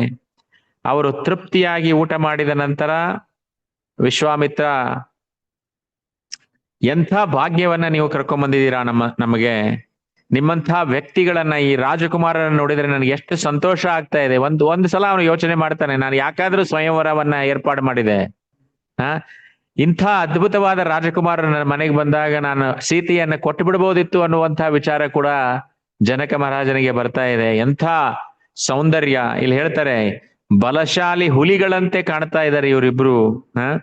ಇವರಿಬ್ರು ಬಂದದ್ದು ನನಗೆ ತುಂಬಾ ಸಂತೋಷ ಆಗಿದೆ ಅನ್ನುವಂಥ ಮಾತನ್ನ ವಿಶ್ವಾಮಿತ್ರರಿಗೆ ಅವನು ಹೇಳ್ತಾ ಇದ್ದಾನೆ. ವಿಶ್ವಾಮಿತ್ರರು ಆ ರಾಜಕುಮಾರರ ಬಗ್ಗೆ ಕೇಳ್ತಾರೆ. ಕೇಳಿದಾಗ ವಿಶ್ವಾಮಿತ್ರರು ಎಲ್ಲ ವಿವರಣೆಯನ್ನ ಕೊಡ್ತಾರೆ. ಹೇಗೆ ಅವರಿಗೆ ಬಲ ಮತ್ತು ಅತಿಬಲ ಅನ್ನುವಂಥ ಮಂತ್ರಗಳನ್ನ ಉಪದೇಶ ಮಾಡಿದ್ದು, ಆಮೇಲೆ ತಾಟಕೀಯ ವಧ ಆಗಿದ್ದು, ಆಮೇಲೆ ಯಜ್ಞ ಮಾಡುವಾಗ ಮಾರೀಚ ಮತ್ತು ಸುಬಾಹು ಸುಬಾಹುವನ್ನ ಕೊಂದದ್ದು, ಮಾರೀಚನನ್ನ 100 ಯೋಜನ ಆಚೆ ಹಾಕಿದ್ದು, ಇದೆಲ್ಲವನ್ನ ವಿವರಣೆ ಮಾಡಿ ಹೇಳ್ತಾರೆ. ಆಮೇಲೆ ಅಹಲ್ಯೆ ಗೌತಮ ಋಷಿಗಳ ಆಶ್ರಮಕ್ಕೆ ಬಂದಾಗ ಅಹಲ್ಯೆ ಮತ್ತು ಗೌತಮ ಋಷಿಗಳನ್ನ ಒಂದು ಮಾಡಿದ್ದು ಕೂಡ ಎಲ್ಲ ವಿಷಯವನ್ನ ಹೇಳ್ತಾರೆ. ಆವಾಗ ಜನಕ ಮಹಾರಾಜ ತುಂಬಾ ಸಂತೋಷ ಪಡ್ತಾನೆ. ಆಮೇಲೆ ದಶರಥನ ವಂಶದೊಂದಿಗೆ ಸಂಬಂಧ ಬೆಳೆಸುವುದಕ್ಕಿಂತ ಉತ್ತಮವಾದದ್ದೇನಿದೆ ಅನ್ನುವಂಥ ಯೋಚನೆ ಕೂಡ ಅವನಲ್ಲಿ ಬರ್ತಾ ಇದೆ. ಅಕಸ್ಮಾತ್ ಏನಾದ್ರೂ ರಾಮ ಈ ಸ್ವಯಂವರವನ್ನು ಏರ್ಪಾಡು ಮಾಡ್ಬಿಟ್ಟಿದ್ದೇನೆ ಇವಾಗ, ಅಕಸ್ಮಾತ್ ಇವ್ರೇನಾದ್ರೂ ಸ್ವಯಂವರದಲ್ಲಿ ಭಾಗವಹಿಸಿದ್ರೆ ಭಾಗವಹಿಸ್ಬೇಕು ಅನ್ನುವಂಥ ಯೋಚನೆಯನ್ನು ಕೂಡ ಮಾಡ್ತಾ ಇದ್ದಾನೆ. ಆವಾಗ ಶತಾನಂದರು ಬರ್ತಾರೆ. ಶತಾನಂದರು ಅಂದ್ರೆ ಗೌತಮ ಋಷಿಗಳ ಮಗ.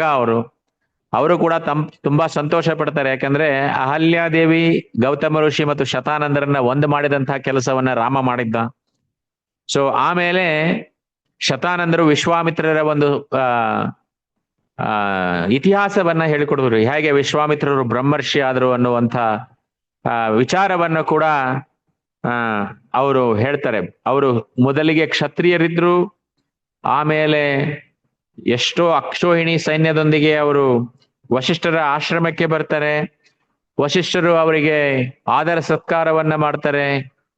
ಅವರ ಹತ್ರ ಸ್ತಬಲ ಅನ್ನುವಂಥ ಒಂದು ಕಾಮಧೇನು ಇರುತ್ತೆ. ಆ ಕಾಮಧೇನುಗೆ ಹೇಳ್ತಾರೆ, ನೀನು ಇಷ್ಟೆಲ್ಲ ಅಕ್ಷೋಹಿಣಿ ಸೈನ್ಯಕ್ಕೆ ಉತ್ತಮವಾದಂತಹ ಪ್ರಸಾದವನ್ನ ಕೊಡು ಅಂತ ಹೇಳಿದಾಗ ಆ ಕಾಮಧೇನು ಏನ್ ಬೇಕು ಇಷ್ಟಾರ್ಥಗಳನ್ನೆಲ್ಲ ಅಲ್ಲಿ ಕೊಡತ್ತೆ. ಎಲ್ಲರೂ ಕೂಡ ಸಂತೃಪ್ತಿಯಾಗಿ ಅವರ ಆಶ್ರಮದಲ್ಲಿ ಊಟವನ್ನ ಮಾಡ್ತಾರೆ. ಊಟವನ್ನ ಮಾಡಿದ ಮೇಲೆ ವಿಶ್ವಾಮಿತ್ರ ರಾಜ ಇದ್ರು ಅವರು. ಆ ಕಾಮಧೇನು ನನಗೆ ಕೊಡು ಅಂತ ಕೇಳ್ತಾರೆ ವಶಿಷ್ಠರನ್ನ. ಅಲ್ಲಿಂದ ಅವರಿಗೆ ಯುದ್ಧ ಆಗತ್ತೆ.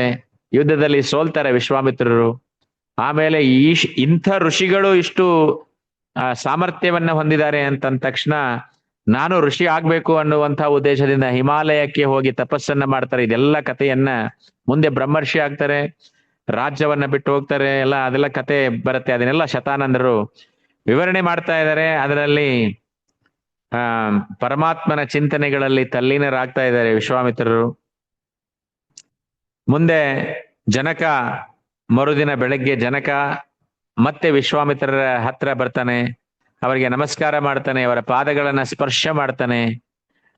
ಮಾಡಿ ಇವತ್ತು ನಾನು ನಿಮಗೆ ಏನು ಸೇವೆ ಮಾಡಬಹುದು ಅಂತ ಹೇಳಿ ಸೂಚನೆ ಕೊಡಿ ಅಂತ ಹೇಳಿ ಕೇಳ್ತಾನೆ. ನೋಡಿ, ಇದೇ ರೀತಿಯಾಗಿ ಆದರ ಸತ್ಕಾರ ಅತಿಥಿಗಳಿಗೆ ಯಾವ ರೀತಿಯಾಗಿ ಸೇವೆಯನ್ನು ನಾವು ಮಾಡಬೇಕು ಅನ್ನೋದನ್ನ ಆತಿಥ್ಯ ಮಾಡುವವರು ಕೇಳ್ಬೇಕಂತೆ. ಯಾವ ರೀತಿಯಾಗಿ ನಾನು ನಿಮಗೆ ಸಹಾಯ ಮಾಡ್ಬೇಕು ಇವತ್ತು ಅಂತ ಹೇಳಿ. ಮುಂದೆ ಆ ಧರ್ಮನಿಷ್ಠನಾದ ರಾಜನ ಮಾತುಗಳನ್ನ ಕೇಳಿ ವಿಶ್ವಾಮಿತ್ರರು ಆ ಧನಸ್ಸನ್ನ ತೋರಿಸ್ತಾರೆ. ತೋರಿಸಿ ಅದರ ಇತಿಹಾಸವನ್ನ ಹೇಳ್ತಾರೆ. ಆ ಶಿವನ ಧನಸ್ಸು ಜನಕ ಮಹಾರಾಜನಿಗೆ ಹೇಗೆ ಸಿಕ್ತೀವೋ ಅನ್ನುವಂಥ ವಿಚಾರವನ್ನ ಅಲ್ಲಿ ಹೇಳ್ತಾರೆ. ಈ ಧನಸ್ಸು ಶಿವನಿಗೆ ಸೇರಿದಂತಹ ಧನಸ್ಸು. ಯಜ್ಞಗಳಲ್ಲಿ ನೀಡಿದಂಥ ಹವಿಸಿನಲ್ಲಿ ತನ್ನ ಪಾಲನ್ನು ನೀಡದ ಕಾರಣಕ್ಕೆ ಶಿವ ಇತರ ದೇವತೆಗಳೊಂದಿಗೆ ಕೋಪಗೊಂಡ. ಆದರೆ ದೇವತೆಗಳು ಶಿವನನ್ನ ಶಾಂತಗೊಳಿಸಿದರು. ಆಮೇಲೆ ಆ ಶಿವನ ಧನಸ್ಸನ್ನ ನಮ್ಮ ವಂಶಜರಾದಂಥ ದೇವರಾತನಿಗೆ ಆ ಧನಸ್ಸನ್ನ ಶಿವ ನೀಡಿದ. ನಮ್ಮ ವಂಶಸ್ಥ ಅವನು ದೇವರಾತ ಅಂದ್ರೆ. ಆಗಿನಿಂದಲೂ ಈ ಶಿವನ ಧನಸ್ಸನ್ನು ಸಾಕ್ಷಾತ್ ಶಿವ ಅಂತ ಹೇಳಿ ಪೂಜೆ ಮಾಡ್ತಾ ನಾವು ಬಂದಿದ್ದೇವೆ ಅಂತ ಹೇಳಿ ಶಿವಧನಸ್ಸಿನ ಒಂದು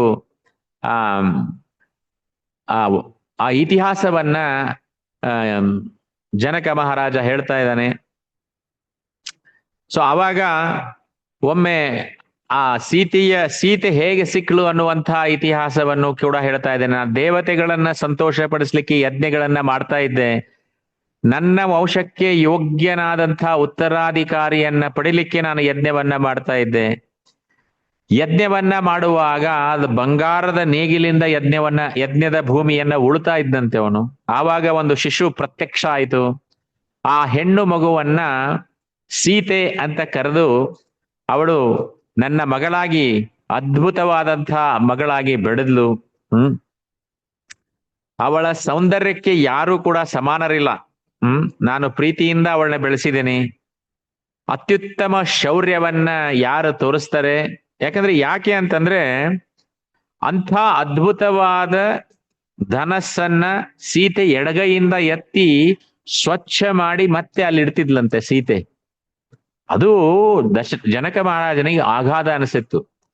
ನೋಡಿ, 5,000 ಜನ ಎತ್ತುವಂತ ಆ ಒಂದು ಧನಸ್ಸನ್ನ ಅವಳು ಸ್ವಚ್ಛ ಮಾಡುವಾಗ ಎತ್ತಿ ಅದನ್ನ ಸ್ವಚ್ಛ ಮಾಡಿ ಅಲ್ಲಿ ಇಡ್ತಿದ್ಲಂತೆ, ಪೂಜೆ ಮಾಡ್ತಾ ಇದ್ಲಂತೆ.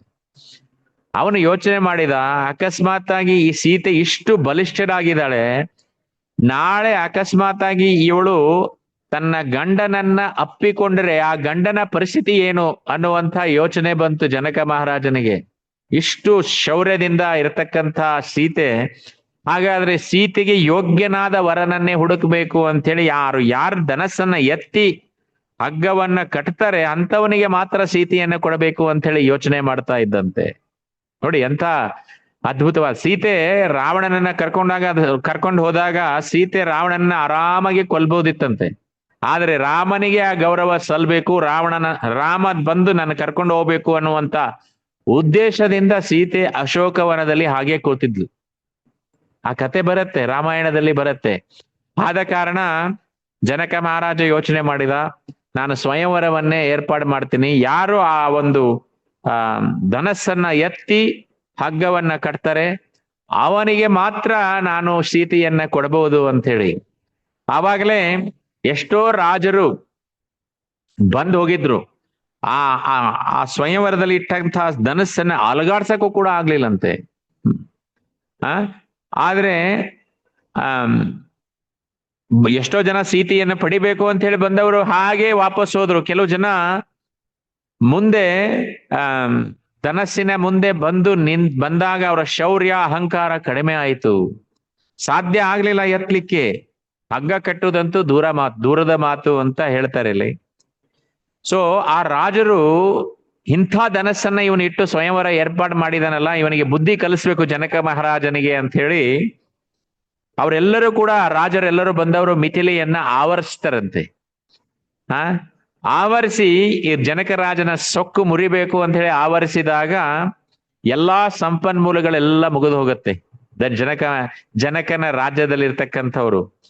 ಆಮೇಲೆ ಅವನು ದೇವತೆಗಳಿಗೆ ಪ್ರಾರ್ಥನೆ ಮಾಡಿದಾಗ ದೈವಿಕ ಸೇನೆಯನ್ನ ಅವ್ರು ನೀಡ್ತಾರೆ ದೇವತೆಗಳು.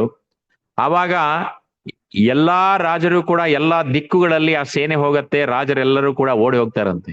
ಇದು ಕತೆ ಬರುತ್ತೆ. ಸೊ ಈ ರೀತಿಯಾಗಿ ಎಷ್ಟೋ ಜನ ಎತ್ತಲಿಕ್ಕೆ ಪ್ರಯತ್ನ ಮಾಡಿದ್ರು, ಆದ್ರೆ ಯಾರೂ ಕೂಡ ಅಲಗಾಡ್ಸಕ್ ಆಗದೆ ಇರತಕ್ಕಂಥ ಧನಸ್ಸದು.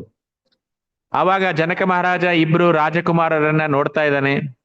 ರಾಮನ ಒಂದು ಖ್ಯಾತಿ ಆಗ್ಲೇ ತಿಳಿದಿತ್ತು, ಯಾಕಂದ್ರೆ ತಾಟಕಿಯನ್ನ ವಧೆ ಮಾಡಿದ್ದ, ಸುಬಾವು ಅಂತ ರಾಕ್ಷಸರನ್ನ ಕೊಂದಿದ್ದ, ಮಾರೀಚನನ್ನ 100 ಯೋಜನೆ ಆಚೆ ಕಳಿಸಿದ್ದ. ಯಾಕಂದ್ರೆ ಮಾರೀಚನನ್ನ ಯಾಕೆ ಕೊಲ್ಲಿಲ್ಲ ಅಂತಂದ್ರೆ, ಯಾಕೆ ಕೊಲ್ಲಿಲ್ಲ ಹೇಳಿ ನೋಡೋಣ ಮಾರೀಚನನ್ನ.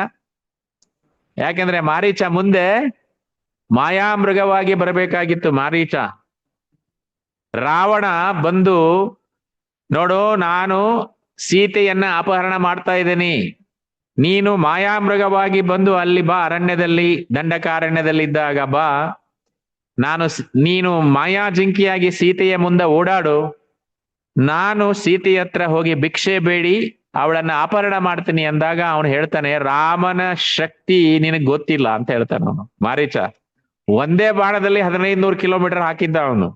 ರಾಮನ ಶಕ್ತಿ ನಿನಗೆ ಗೊತ್ತಿಲ್ಲ, ಮಾಡಬೇಡ ಈ ಕೆಲಸ ಅಂತ ಹೇಳಿ 3 ಸಲ ಹೇಳ್ತಾನೆ. ರಾವಣ ಕೇಳಲ್ಲ. ಅದಕ್ಕೆ ಹೇಳ್ತಾರಲ್ವಾ, ವಿನಾಶಕಾಲೇ ವಿಪರೀತ ಬುದ್ಧಿ ಅಂತ ಹೇಳಿ. ರಾವಣನ ಸಂಹಾರ ಅದೇ, ವಿನಾಶಕಾಲ ಬಂದಿತ್ತು, ಆವಾಗ ವಿಪರೀತ ಬುದ್ಧಿಯಿಂದ ಯೋಚನೆ ಮಾಡಿದ ಅವನು. ಸೊ ಆ ರೀತಿಯಾಗಿ ಮುಂದೆ ಕತೆ ಬರುತ್ತೆ. ಆಮೇಲೆ ರಾಮನ ಖ್ಯಾತಿ ಅವನಿಗೆ ತಲುಪಿತ್ತು ಮತ್ತು ಅವನಿಗೆ ಅನಿಸ್ತು, ಇವನೇ ಏನಾದ್ರೂ ನನ್ನ ಮಗಳ ಗಂಡನಾಗ್ಬೋದು ಅನಿಸ್ತು ಅವನಿಗೆ. ಸೊ ರಾಮನ ಸುಂದರ ರೂಪ ನೋಡಿದ, ಶಕ್ತಿಯುತ ದೇಹವನ್ನ ನೋಡಿದ, ನಡೆ ನುಡಿ. ಅದಕ್ಕೆ ಹೇಳ್ತಾರೆ ನೋಡಿ, ರಾಮಾಯಣವನ್ನ ಕೇಳಿದಾಗ ರಾಮಾಯಣದಲ್ಲಿ ರಾಮನ ನಡೆ ನೋಡ್ಬೇಕಂತೆ, ಭಗವದ್ಗೀತೆಯಿಂದ ಕೃಷ್ಣನ ನುಡಿ ನೋಡ್ಬೇಕಂತೆ. ಸೊ ರಾಮನ ನಡೆ, ಕೃಷ್ಣನ ನುಡಿ ಬಹಳ ಇಂಪಾರ್ಟೆಂಟ್. ಸೊ ಯಾಕಂದ್ರೆ ಅವನು ಭಗವದ್ಗೀತೆಯನ್ನು ಉಪದೇಶ ಮಾಡಿದ. ಎಂಥೆಂಥ ಉಪದೇಶಗಳು ಭಗವದ್ಗೀತೆಯಲ್ಲಿ ನಮಗೆ ಕಾಣುತ್ತೆ. ರಾಮ ಧರ್ಮಾತ್ಮ, ಸತ್ಯನಿಷ್ಠ, ಸತ್ಯವಂತ. ಅವನ ಗುಣಗಳನ್ನ ಹೇಳ್ತಾರೆ ರಾಮಾಯಣದಲ್ಲಿ. ಮುಂಚೆ ಫಸ್ಟ್ ರಾಮಾಯಣದಲ್ಲಿ ಅವನ ಗುಣಗಳು ಬರುತ್ತೆ, 12-13 ಗುಣಗಳು ಬರುತ್ತೆ. ಆ ಗುಣಗಳನ್ನ ವಿವರಣೆ ಮಾಡ್ತಾರೆ, ಹೇಗೆ ರಾಮ ಇದ್ದ ಅಂತ ಹೇಳಿ. ಧರ್ಮಾತ್ಮನಾಗಿದ್ದ, ಧರ್ಮದ ಮಾತನ್ನ ಬಿಟ್ಟು ಅವನು ಮಾತಾಡ್ತಾ ಇರ್ಲಿಲ್ಲಂತೆ, ಅಂಥ ಧರ್ಮಾತ್ಮ. ಸೊ ರಾಮನ ಒಂದು ರೂಪವನ್ನ ನೋಡಿದ, ಅವನ ಬಗ್ಗೆ ಕೇಳಿದ್ದ, ಅಳಿಯನಾಗ್ಬೇಕು ಅಂತೇಳಿ ಯೋಚನೆ ಮಾಡಿದ. ವಿಶ್ವಾಮಿತ್ರರ ಹತ್ರ ಕೈ ಜೋಡಿಸಿ ನಿಂತು ಹೇಳ್ತಾನೆ, ಕರ್ಕೊಂಬನ್ನಿ ಬಾಲಕರನ್ನ, ಇವರು ಯಾರಾದ್ರೂ ಈ ಧನಸ್ಸಿಗೆ ಹಗ್ಗವನ್ನ ಕಟ್ಟಬಲ್ರೋ, ಅವರ ಈ ಸೀತೆಯ ಕೈ ಅವರ ಸೇರಲಿದೆ ಅನ್ನುವಂಥ ಮಾತನ್ನ ಹೇಳಿದಾಗ ರಾಮನನ್ನ ಅಲ್ಲಿ ಕರ್ಕೊಂಡು ಹೋಗ್ತಾರೆ. ಅಲ್ಲಿ ಧನಸ್ಸಿರುತ್ತೆ, ಬಂಗಾರದಿಂದ ಕೆತ್ತನೆ ಮಾಡಿದಂಥ ಕಬ್ಬಿಣದ ಪೆಟ್ಟಿಗೆಯಲ್ಲಿ ಹೂಮಾಲೆಗಳನ್ನ ಅಲಂಕಾರ ಮಾಡಿದಂಥ ಧನಸ್ಸು. 5,000 ಜನ ಅದನ್ನ ಎತ್ತಲಿಕ್ಕೆ ಆಗ್ತಾರೆ, ಅಷ್ಟು 2 ಹೆಜ್ಜೆ ಇಟ್ಟು ಮತ್ತು ದಣವಾಗ್ತಾ ಇತ್ತಂತೆ, ಅಷ್ಟು ಅದ್ಭುತವಾದಂತಹ ಧನಸ್ಸು. ಅದೆಲ್ಲ ಹೇಳ್ತಾರೆ. ಮುಂದೆ ಜನಕ ಮಹಾರಾಜ ಪೆಟ್ಟಿಗೆಯನ್ನ ತೆಗಿಲಿಕ್ಕೆ ಆದೇಶ ಮಾಡ್ತಾನೆ. ಪೆಟ್ಟಿಗೆಯನ್ನ ತೆಗೆದಾಗ ಆ ಧನಸ್ಸು ಎಂಥ ಪ್ರಕಾಶಮಾನವಾಗಿ ಕಾಣ್ತಾ ಇತ್ತು ಅನ್ನೋದನ್ನ ಕೂಡ ರಾಮಾಯಣ ಹೇಳುತ್ತೆ. ಮುಂದೆ ಇವ್ರೇನ್ ಹೇಳ್ತಾರೆ, ವಿಶ್ವಾಮಿತ್ರರು, ಹೋಗಿ ನೋಡಪ್ಪ ಆ ಧನಸ್ಸನ್ನ ಅಂತ ಹೇಳ್ತಾರೆ ರಾಮನಿಗೆ. ರಾಮನಿಗೆ ಹೋಗಿ ನೋಡು ಅಂದ್ರೆ ಅರ್ಥ ಏನು? ಹಾಗಾದ್ರೆ ಇವ್ರೇನಾದ್ರೂ ನನಗೆ ಹೋಗಿ ನೋಡು ಅಂದ್ರೆ ನೋಡ್ಲಿಕ್ಕೆ ಅಲ್ಲ, ಅದು ಮಾಡ್ಲಿಕ್ಕೆ ಇರೋದು ಅಂತ ಹೇಳಿ ಆಶ್ಚರ್ಯದಿಂದ ಅಲ್ಲಿ ನಿಟ್ಟುಸಿರು ಬಿಟ್ಟು ನಮಸ್ಕಾರ ಮಾಡ್ತಾ ಇದ್ದಾನೆ ರಾಮ. ಯಾರಿಗೆ? ವಿಶ್ವಾಮಿತ್ರರಿಗೆ ನಮಸ್ಕಾರ ಮಾಡ್ತಾ ಇದ್ದಾನೆ ರಾಮ. ಎಲ್ಲ ಪೂರ್ವಜರಿಗೆ ನಮಸ್ಕಾರ ಮಾಡ್ತಾ ಇದ್ದಾನೆ ರಾಮ. ಯಾರಿಗೆ? ಜನಕ ಮಹಾರಾಜನಿಗೆ ನಮಸ್ಕಾರ ಮಾಡಿ ಅವರ ಆಜ್ಞೆಯನ್ನ ಪಡಿತಾ ಇದ್ದಾನೆ. ನಾನು ಪ್ರಯತ್ನ ಮಾಡಬಹುದಾ ಅನ್ನುವಂಥ ಉದ್ದೇಶದಿಂದ ನಮಸ್ಕಾರ ಮಾಡಿ ಎಡಗೈಯನ್ನ ಮಧ್ಯದಲ್ಲಿ ಇಟ್ಟ. ಆ ಒಂದು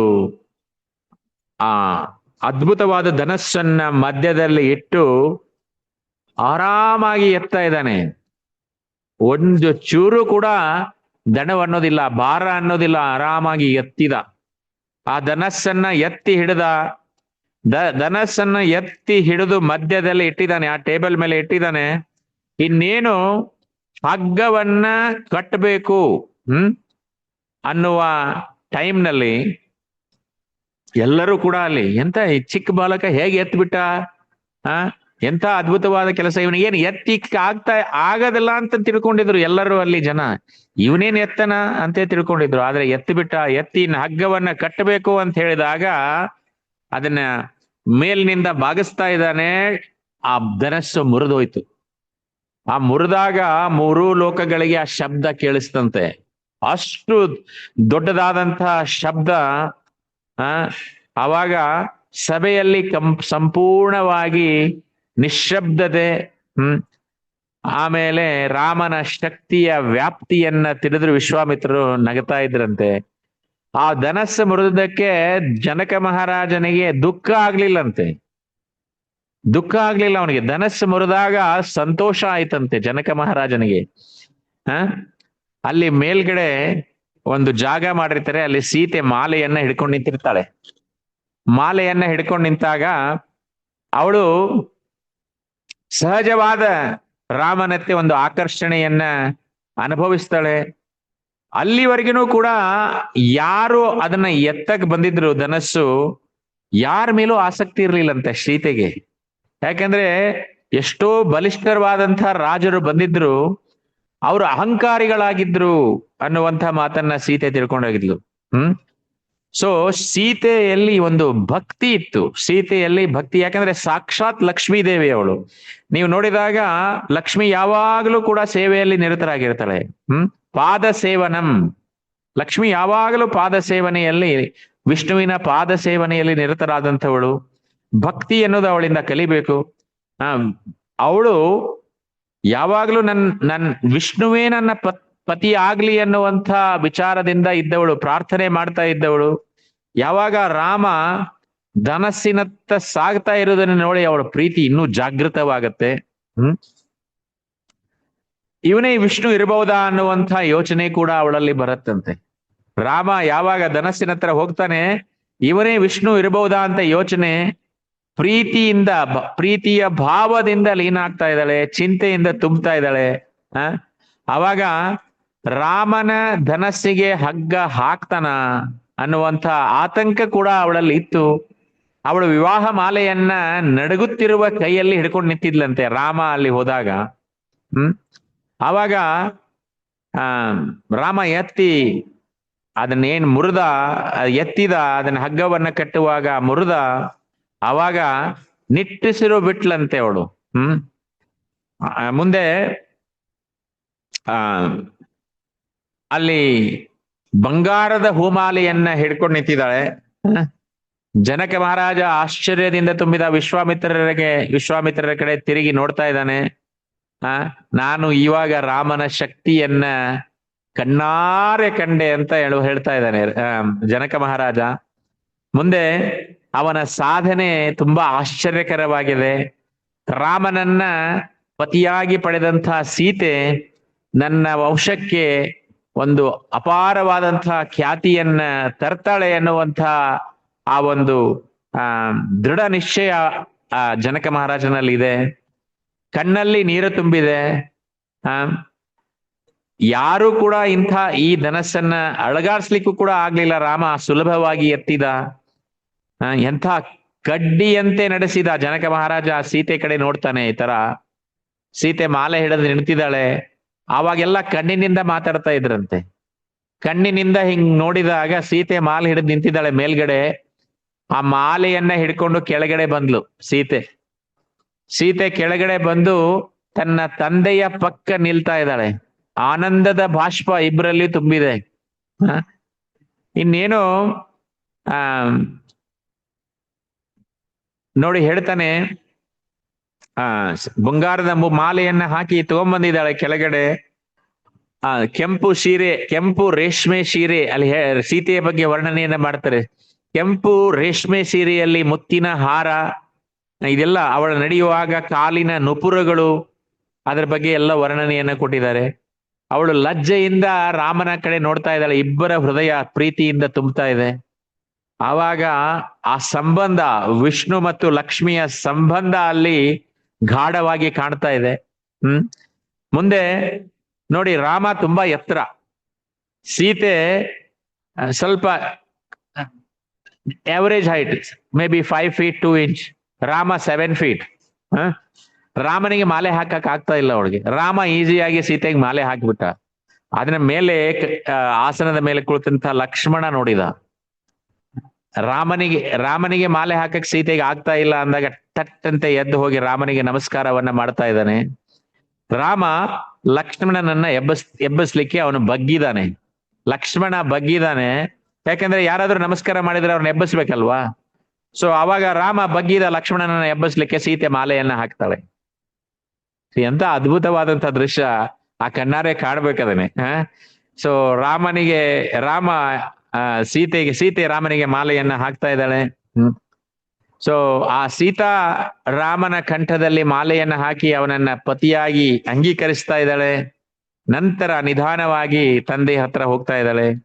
ಜನಕ ಮಹಾರಾಜನ ಹೃದಯ ತುಂಬುತ್ತಾ ಇದೆ. ಇವಾಗ ಅಳಿಯ ಯಾರು ಅನ್ನೋದು ಗೊತ್ತಾಯ್ತು ಜನಕ ಮಹಾರಾಜನಿಗೆ. ಇನ್ನೇನು ವಿವಾಹ ನಡಿಬೇಕು, ಸ್ವಯಂವರ ಆಯ್ತು, ಕಲ್ಯಾಣ ನಡಿಬೇಕಲ್ವಾ. ಕಲ್ಯಾಣ ನಡಿಬೇಕು ಅಂದ್ರೆ ವಿಶ್ವಾಮಿತ್ರರ ಅನುಮತಿಯನ್ನ ಪಡೆದು ದೂತರನ್ನ ಅಯೋಧ್ಯೆಗೆ ಕಳಿಸಿದ ಜನಕ ಮಹಾರಾಜ. ದಶರಥನಿಗೆ ಸುದ್ದಿ ಮುಟ್ಟಿಸಿ ಅಲ್ಲಿಂದ ಜನರೆಲ್ಲರೂ ಬರ್ಬೇಕಲ್ವಾ. ಆವಾಗ ಮುಂದೆ ದಶರಥ ಮಹಾರಾಜ, ಸುಮಾರು ದಿವಸ ಆಗಿತ್ತು ರಾಮ ಲಕ್ಷ್ಮಣರು ಹೋಗಿ, ಏನಾಯ್ತೋ ಏನೋ ರಾಮಣ ಲಕ್ಷ್ಮಣರು ರಾಕ್ಷಸರ ಏನಾರೋ ಕೊಂದ್ರ ಇವ್ರನ್ನ ಅನ್ನುವಂಥ ಒಂದು ಭಾವ ಅವನಲ್ಲಿ. ದುಃಖ ಆವರಿಸಿತ್ತು ದಶರಥ ಮಹಾರಾಜನಿಗೆ, ನನ್ನ ಮಕ್ಕಳು ವಾಪಸ್ ಬರಲೇ ಇಲ್ಲ ಅಂತ ಹೇಳಿ. ಆದ್ರೆ ದೂತರು ಬಂದು ವಿಷಯವೆಲ್ಲವನ್ನ ಹೇಳಿದಾಗ ಆನಂದದಿಂದ ಬಾಷ್ಪಗಳು ತುಂಬಿದುವಂತೆ ದಶರಥನ ಕಣ್ಗಳಲ್ಲಿ.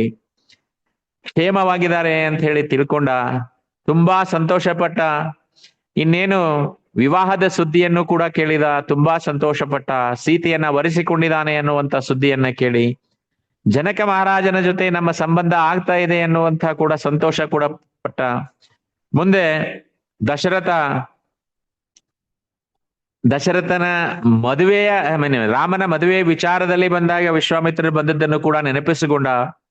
ಆಮೇಲೆ ಇದೇನೋ ದೈವ ಯೋಜನೆನೇ ಇರಬೇಕು ಅಂತ ಹೇಳಿ ತಿಳ್ಕೊಂಡ. ಆಮೇಲೆ ಎಲ್ಲರನ್ನ ಕರೆದು ಮಿಥಿಲೆಗೆ ಹೊರಡಲಿಕ್ಕೆ ನಿಶ್ಚಯ ಮಾಡ್ತಾ ಇದ್ದಾನೆ. ಆ ರಥಗಳು, ಎಷ್ಟೋ ಕುದುರೆಗಳು, ಎಷ್ಟೋ ಹಸುಗಳು. ಯಾಕಂದ್ರೆ ದಾನವನ್ನ ಕೊಡ್ಬೇಕಲ್ವಾ, ಮದುವೆಗೆ ಮುಂಚೆ ದಾನ ಮಾಡ್ಬೇಕಂತೆ. ಸೊ ಎಲ್ಲರ ಜೊತೆ ಮಿಥಿಲೆಗೆ ಹೊರಟ.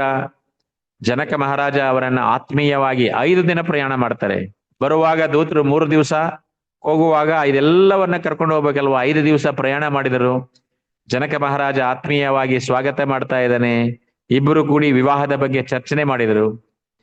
ಜನಕ ಸೀತೆಯ ಜನ್ಮದ ಕಥೆಯನ್ನ ವಿವರಣೆ ಮಾಡ್ತಾ ಇದ್ದಾನೆ. ಹೀಗೇನ್ ಮಾಡ್ತಾ ಅವಾಗ ಹೇಳ್ತಾನೆ, ಸೀತಾ ವಿಷ್ಣುವಿನ ಶಾಶ್ವತ ಸಹಧರ್ಮಿಣಿ ಅನ್ನುವಂಥ ಮಾತನ್ನ ಕೂಡ ಹೇಳ್ತಾ ಇದ್ದಾನೆ. ಮುಂದೆ ಆದ್ರೆ ದಶರಥ ಮಹಾರಾಜ ಅಷ್ಟೇ ತಿಳ್ಕೊಂಡಿದ್ದ, ಇವ್ ನನ್ನ ಮಗ ಮಾತ್ರ ಅಂತ ತಿಳ್ಕೊಂಡಿದ್ದ. ರಾಮ ದೈವಿಕ ವ್ಯಕ್ತಿ ಅನ್ನೋದು ತಿಳ್ಕೊಂಡಿರ್ಲಿಲ್ಲ ಅವನು. ಯಾಕಂದ್ರೆ ರಾಮನನ್ನ ತನ್ನ ಮಗನಂತೆ ಬೆಳೆಸಿದ್ದ. ಯಶೋಧ ಹೇಗೆ ಕೃಷ್ಣನನ್ನ ಪರಮಾತ್ಮ ಅಂತ ತಿಳ್ಕೊಂಡಿರ್ಲಿಲ್ಲ, ತನ್ನ ಮಗು ಅಂತ ಹೇಗೆ ತಿಳ್ಕೊಂಡಿದ್ಲು, ಹಾಗೆ ದಶರಥ ಮಹಾರಾಜ ಮಗ ಅಂತ ತಿಳ್ಕೊಂಡು ಅವನ ಬೆಳೆಸಿದ್ದಂತೆ. ಮುಂದೆ ಅವನ ಹೃದಯದಲ್ಲಿ ಪ್ರೀತಿ ಮಾತ್ರ ತುಂಬಿತ್ತು. ಜನಕನ ಹತ್ರ ಹೇಗೆ ಹೇಳ್ತಾನೆ, ಈ ವಿವಾಹವನ್ನ ನಾನು ಸಂಪೂರ್ಣವಾಗಿ ಒಪ್ತಾ ಇದ್ದೇನೆ ಅನ್ನುವಂಥ ಮಾತನ್ನ ಕೂಡ ಹೇಳ್ತಾ ಇದ್ದಾನೆ. ಪಂಡಿತರ ಮಾರ್ಗದರ್ಶನಗಳಲ್ಲಿ ವಿಧಿಗಳನ್ನ ನೆರವೇರಿಸಿ ಅಂತ ಹೇಳ್ತಾ ಇದ್ದಾನೆ. ದಾನವು ಸರಿಯಾದ ರೀತಿಯಲ್ಲಿ ಆಗ್ಬೇಕು, ಆವಾಗ ಮಾತ್ರ ಈ ವಿವಾಹ ಸಂದರ್ಭ ಯಶಸ್ವಿ ಆಗತ್ತೆ ಅನ್ನುವಂಥ ಮಾತನ್ನು ಕೂಡ ಹೇಳ್ತಾನೆ. ಸೊ ಅದಕ್ಕೆ ದಾನ ಧರ್ಮ ಮಾಡ್ಲಿಕ್ಕೆ ಎಲ್ಲ ಹಸುಗಳು, ಕುದುರೆಗಳು ಎಲ್ಲ ಬಂದಿದ್ದು. ದಾನ ಧರ್ಮಗಳು ನಡೆಯುತ್ತೆ, ಶಾಸ್ತ್ರೋಕ್ತಗಳ ಪ್ರಕಾರ ನಡಿಬೇಕು, ಜಾಗ್ರತೆಯಿಂದ ನಡಿಬೇಕು ಅಂತ ದಶರಥ ಮಹಾರಾಜ ಬಯಸ್ತಾನೆ. ಮುಂದೆ ಅಪಶಕುನ ಆಗತ್ತೆ. ಯಾವಾಗ ಶಾಸ್ತ್ರ ವಿಧಿಗಳಿಂದ ನಡಿಲಿಲ್ಲ ಅಂತಂದ್ರೆ ಅಪಶಕುನಗಳು ಉಂಟಾಗುವಂತ ಸಾಧ್ಯತೆ ಇರುತ್ತೆ. ಅದಕ್ಕೆ ಶಾಸ್ತ್ರಗಳ ಪ್ರಕಾರ ಮದುವೆ ನಡಿಬೇಕು ಅಂತ ಹೇಳ್ತಾನೆ. ಇದೆಲ್ಲ ಮಾಡಿದ ನಂತರ ಇಬ್ರು ಕೂಡ ವಂಶಾವಳಿಯನ್ನ, ಸೂರ್ಯನ ವಂಶವನ್ನ ಅವ್ರು ಹೇಳ್ತಾರೆ, ಸೀತೆಯ ವಂಶಾವಳಿಯನ್ನ ಇವ್ರು ಹೇಳಿಸ್ತಾರೆ. ಹೇಳಿದ ಮೇಲೆ ಮರುದಿವಸ ವಿಶ್ವಾಮಿತ್ರರು ಮಾತಾಡ್ತಾರೆ. ವಿಶ್ವಾಮಿತ್ರರು ಹೇಳ್ತಾರೆ, ಯಾಕೆ ಸೀತೆಯ ವಿವಾಹವನ್ನು ಅಷ್ಟೇ ಯಾಕೆ ಮಾಡ್ತೀಯಾ, ನಿನಗೆ ಇನ್ನೊಬ್ಬಳು ಮಗಳಿದ್ದಾಳೆ ಊರ್ಮಿಳೆಯನ್ನ ಲಕ್ಷ್ಮಣನಿಗೆ ಯಾಕೆ ನೀ ಕೊಡಬಾರ್ದು ಅಂತ ಹೇಳಿ ಸಲಹೆಯನ್ನ ಕೊಡ್ತಾರೆ. ಅದಕ್ಕೆ ಜನಕ ಮಹಾರಾಜ ಒಪ್ತಾನೆ. ಮುಂದೆ ಕುಶಧ್ವಜ ಅಂತ ಜನಕ ಮಹಾರಾಜನ ಸಹೋದರ ಇರ್ತಾನೆ. ಅವನಿಗೆ 2 ಪುತ್ರಿಯರಿರ್ತಾರೆ. ಆ ಪುತ್ರಿಯರನ್ನು ಕೂಡ ಭರತ ಶತ್ರುಘ್ನಿಗೆ ಯಾಕೆ ಕೊಡಬಾರ್ದು ಅಂತ ಹೇಳಿ ಹೇಳ್ತಾನೆ. ಒಂದೇ ಸಮಾರಂಭದಲ್ಲಿ 4 ಮದುವೆಗಳು ಕೂಡ ನಡೀಲಿ ಅಂತ ಹೇಳಿ ಹೇಳ್ತಾನೆ. ಸೊ ಹಾಗೆ ಆಗ್ಲಿ ಅಂತ ಹೇಳಿ 4 ವಿವಾಹಗಳು ನಾಳೆಯೇ ವಿವಾಹ ನಡೆಯಲಿ ಎನ್ನುವಂಥ ಮಾತಿನಿಂದ ದಶರಥ ತನ್ನ ಆವತ್ತಿನ ದಿವಸ ವಿದಾಯವನ್ನ ಪಡೆದು ತನ್ನ ನಿವಾಸಕ್ಕೆ ತೆರಳುತ್ತಾನೆ. ಮುಂದೆ ಸಾವಿರಾರು ಬಂಗಾರದ ದೀಪಗಳು ಸಭಾಭವನವನ್ನ ಬೆಳಗ್ತಾ ಇದ್ದಾವೆ. ವೇದ ಮಂತ್ರಗಳು ಘೋಷಣೆ ಆಗ್ತಾ ಇದೆ. ಬ್ರಾಹ್ಮಣರೆಲ್ಲರೂ ಜಪವನ್ನ ಮಾಡ್ತಾ ಇದ್ದಾರೆ. ಎಲ್ಲರೂ ಎದ್ದು ಶುಭ ಕಾರ್ಯಕ್ಕಾಗಿ ಮೊದಲಿನ ವಿಧಿಗಳನ್ನೆಲ್ಲ ನಡೆಸ್ಕೊಡ್ತಾ ಇದ್ದಾರೆ. ಅವರು 4 ಪುತ್ರರನ್ನ ಕರೆಸಿ ಪ್ರತಿಯೊಬ್ಬರ ಪರವಾಗಿ ಬ್ರಾಹ್ಮಣರಿಗೆ ಲಕ್ಷಾಂತರ ಹಸುಗಳನ್ನ ದಾನವಾಗಿ ಕೊಡ್ತಾ ಇದ್ದಾರೆ. ನೋಡಿ, ವಿವಾಹ ಆಗ್ಬೇಕಂದ್ರೆ ಏನೇನ್ ನಡಿಬೇಕು ಅನ್ನುವಂಥ ಎಲ್ಲಾ ವಿಚಾರಗಳನ್ನ ಇಲ್ಲಿ ಹೇಳ್ತಾ ಇದ್ದಾರೆ. ಸೊ ಬಂಗಾರ ಮತ್ತು ರತ್ನಗಳನ್ನ ದಾನವಾಗಿ ಕೊಡ್ತಾ ಇದ್ದಾರೆ. ರಾಜಕುಮಾರರು ತಲೆಯನ್ನ ಮುಂಡನ ಮಾಡಿಕೊಂಡು ರೇಷ್ಮೆ ವಸ್ತ್ರಗಳನ್ನ ಧರಿಸಿ, ಅಮೂಲ್ಯವಾದಂಥ ಆಭರಣಗಳನ್ನ ಧರಿಸಿ, ಆ ಪ್ರಕಾಶಮಾನವಾಗಿ ಆ 4 ಜನ ಯುವಕರು ದಶರಥನ 4 ದಿಕ್ಕುಗಳ ದೇವತೆಗಳಿಂದ ಆವರಿಸಲ್ಪಟ್ಟ ಬ್ರಹ್ಮನಂತೆ ಕಾಣ್ತಾ ಇದ್ರು ಅನ್ನುವಂಥ ಮಾತನ್ನ ರಾಮಾಯಣ ಹೇಳುತ್ತೆ. ಆ ಒಂದು ವಿವಾಹಕ್ಕಾಗಿ ಮಹಾಮಂಟಪವನ್ನ ತಯಾರು ಮಾಡಾಗಿತ್ತು.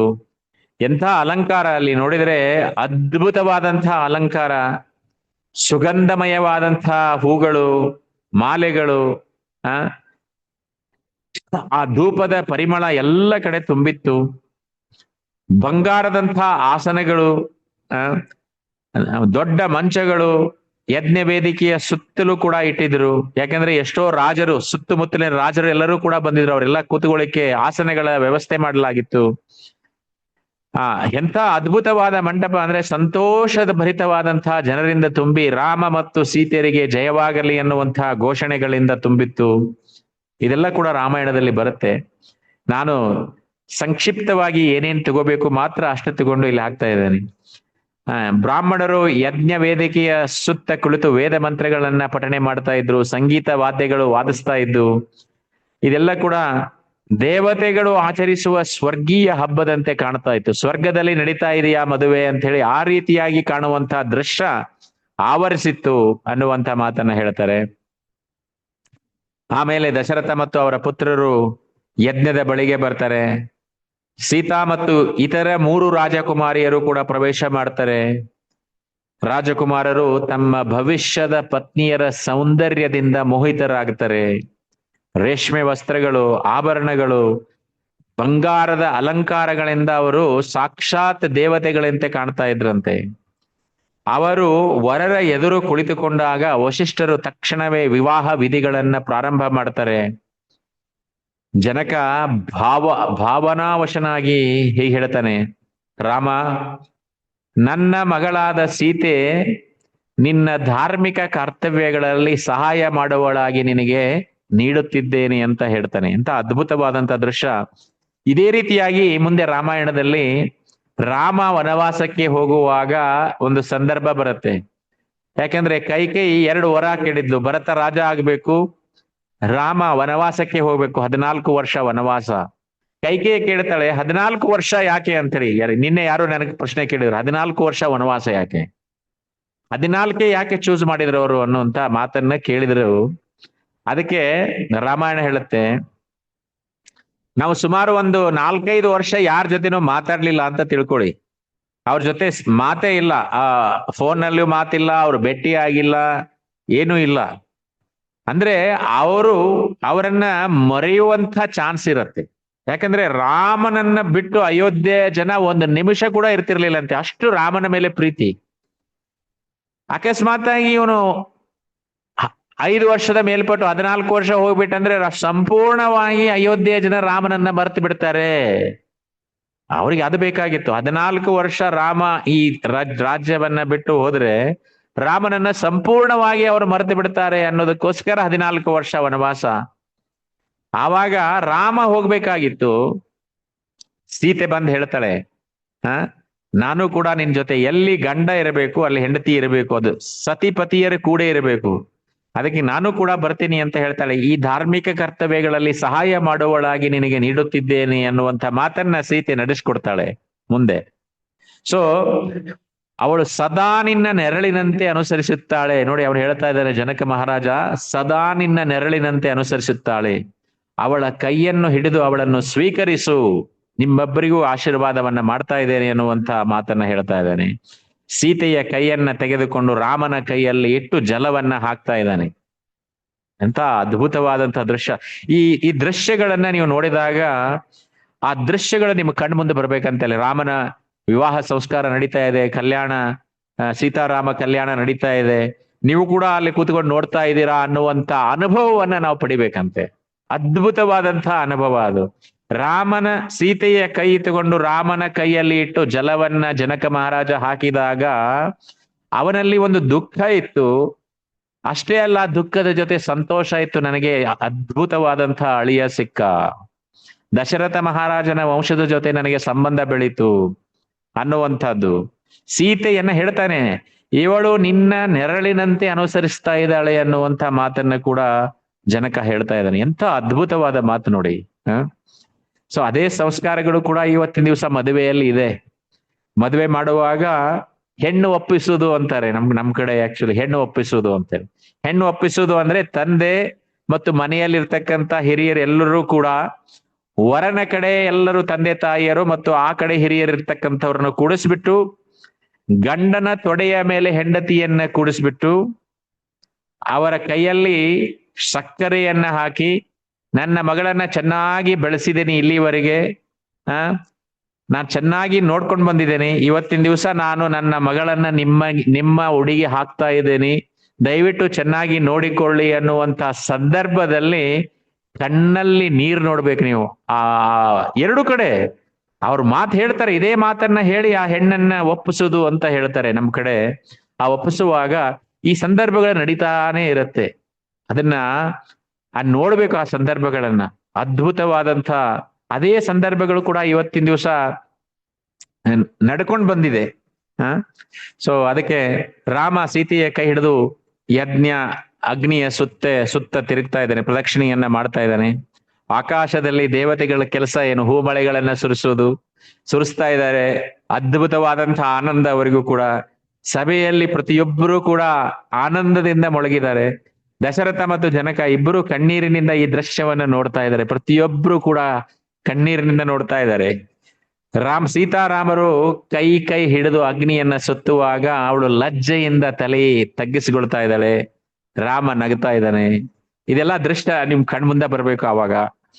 ಸೊ ಎಲ್ಲರೂ ಕೂಡ ರಾಮನ ಸಹೋದರರು ಕೂಡ ಕ್ರಮವಾಗಿ ಇತರ ರಾಜಕುಮಾರಿಯರ ಕೈ ಹಿಡಿತಾ ಇದ್ದಾರೆ. ಲಕ್ಷ್ಮಣ ಊರ್ಮಿಳೆಯೊಂದಿಗೆ, ಭರತ ಮಾಂಡವಿಯೊಂದಿಗೆ, ಶತ್ರುಘ್ನ ಶ್ರುತಕೀರ್ತಿಯೊಂದಿಗೆ ಎಲ್ಲರೂ ಕೂಡ ಯಜ್ಞದ ಅಗ್ನಿಯ ಸುತ್ತ ತಿರುಗ್ತಾ ಇದ್ದಾರೆ, ಹೋಮಕುಂಡದ ಸುತ್ತ. ಸಂಪೂರ್ಣ ಮಂಟಪ ಸಂತೋಷದ ಗದ್ದಲಗೊಂಡಿತು. ದೇವತೆಗಳು ವಾದ್ಯವನ್ನ ನುಡಿಸ್ತಾ ಇದ್ದಾರೆ, ಅಪ್ಸರರು ನೃತ್ಯವನ್ನ ಮಾಡ್ತಾ ಇದ್ದಾರೆ, ಗಂಧರ್ವರು ಹಾಡ್ತಾ ಇದ್ದಾರೆ, ಋಷಿಗಳು ವೇದ ಮಂತ್ರಗಳನ್ನ ಹೇಳ್ತಾ ಇದ್ದಾರೆ. ಈ ಎಲ್ಲವನ್ನ ನೋಡಿದಾಗ ಅನುಭವವನ್ನ ನಾವು ಪಡಿಬೇಕಂತೆ. ಆ ಅನುಭವವನ್ನ ಈ ಕೇಳೋದ್ರಿಂದ ಅನುಭವವನ್ನ ನೋಡುವಂತಹ ದೃಶ್ಯನೂ ಕೂಡ ಆಗ್ಬೇಕಂತೆ. ಕೇಳುವಾಗ ಅಲ್ಲಿ ಏನೋ ನಡೀತಾ ಇದೆ, ರಾಮನ ಒಂದು ಸೀತಾ ಕಲ್ಯಾಣ ನಡೀತಾ ಇದೆ ಅನ್ನುವಂತ ಅನುಭವವನ್ನ ನಾವು ಹೊಂದಬೇಕಂತೆ. ಶಂಖನಾದ, ಎಲ್ಲರೂ ಕೂಡ ಆನಂದದಲ್ಲಿ ಮೊಳಗ್ತಾ ಇದ್ದಾರೆ. ಸೀತಾರಾಮ ಕಲ್ಯಾಣ ಮಧ್ಯಾಹ್ನದ ಸಮಾರಂಭ ಮುಗಿತು. ರಾಜರೆಲ್ಲರೂ ಕೂಡ ತಮ್ಮ ಶಿಬಿರಗಳಿಗೆ ತೆರಳುತ್ತಾ ಇದ್ದಾರೆ. ಟೈಮ್ ಕೂಡ ಆಗ್ತಾ ಇದೆ ಸ್ವಲ್ಪ ಹೆಚ್ಚು ಕಡಿಮೆ. ಸೊ ವಿಶ್ವಾಮಿತ್ರರು ಕೂಡ ತಮ್ಮ ಅನುಮತಿ ಪಡೆದು ಹಿಮಾಲಯಕ್ಕೆ ತೆರಳಿದರು. ಜನಕ ತನ್ನ ಪುತ್ರಿಯರಿಗೆ ಅಪಾರವಾದಂತಹ ದ್ರವ್ಯ ಕಾಣಿಕೆಗಳನ್ನ ನೀಡಿದ. ಲಕ್ಷಾಂತರ ಹಸುಗಳು, ಆನೆಗಳು, ಕುದುರೆಗಳು, ರಥಗಳು, ಬಂಗಾರ, ಬೆಳ್ಳಿ, ರತ್ನಗಳನ್ನೆಲ್ಲವನ್ನ ಕೊಟ್ಟು 4 ಜನರಿಗೆ ಕೊಟ್ಟು ಮಹಾಸೇನೆಯೊಂದಿಗೆ ಅಯೋಧ್ಯೆಯತ್ತ ಪ್ರಯಾಣವನ್ನ ಬೆಳೆಸ್ತಾ ಇದ್ದಾರೆ. ಅಲ್ಲಿ ಪರಶುರಾಮರ ಜೊತೆ ಯುದ್ಧ ಆಗತ್ತೆ. ಅದೆಲ್ಲ ಕೂಡ ಮುಂದೆ ಬರುತ್ತೆ. ಸೊ ನಾವು ಮಾಡ್ತಕ್ಕಂಥದ್ದು ಸೀತಾರಾಮರ ಕಲ್ಯಾಣ. ಅವರು ಬಂದು ಅಯೋಧ್ಯೆಗೆ ಬಂದು 11-12 ವರ್ಷ ಚೆನ್ನಾಗಿ ರಾಮ ಸೀತೆಯರು ಇರ್ತಾರೆ. ಮುಂದೆ ರಾಮನಿಗೆ ಪಟ್ಟಾಭಿಷೇಕ ಮಾಡಬೇಕು ಅನ್ನುವಂಥ ಆಸೆ ದಶರಥ ಮಹಾರಾಜನಲ್ಲಿ ಮೂಡತ್ತೆ.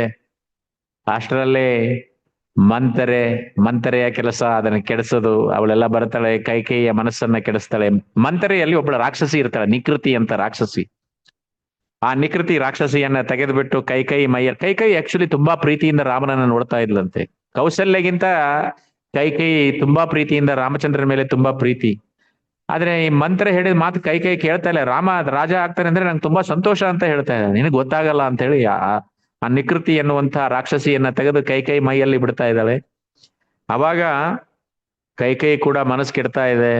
ಅವಳ 2 ವರಗಳನ್ನ ಕೇಳ್ಬೇಕು. ಮುಂದೆ ರಾಮಾಯಣ ಹಂಗೇ ಬೆಳ್ಕೊತ ಹೋಗತ್ತೆ. ಅದಕ್ಕೆ ಹೇಳ್ತಾರಲ್ಲ, ಯಾವಾಗ ಆ ಗಂಡ ದಣದ್ ಬಿಟ್ಟು ಮನೆಗೆ ಬರ್ತಾನಲ್ವಾ, ಅವಾಗ ಪಕ್ಕದ ಮನೆಯಲ್ಲಿ ಏನೋ ಒಂದ್ ಜಗಳ ನಡೀತಾ ಇರತ್ತಂತೆ.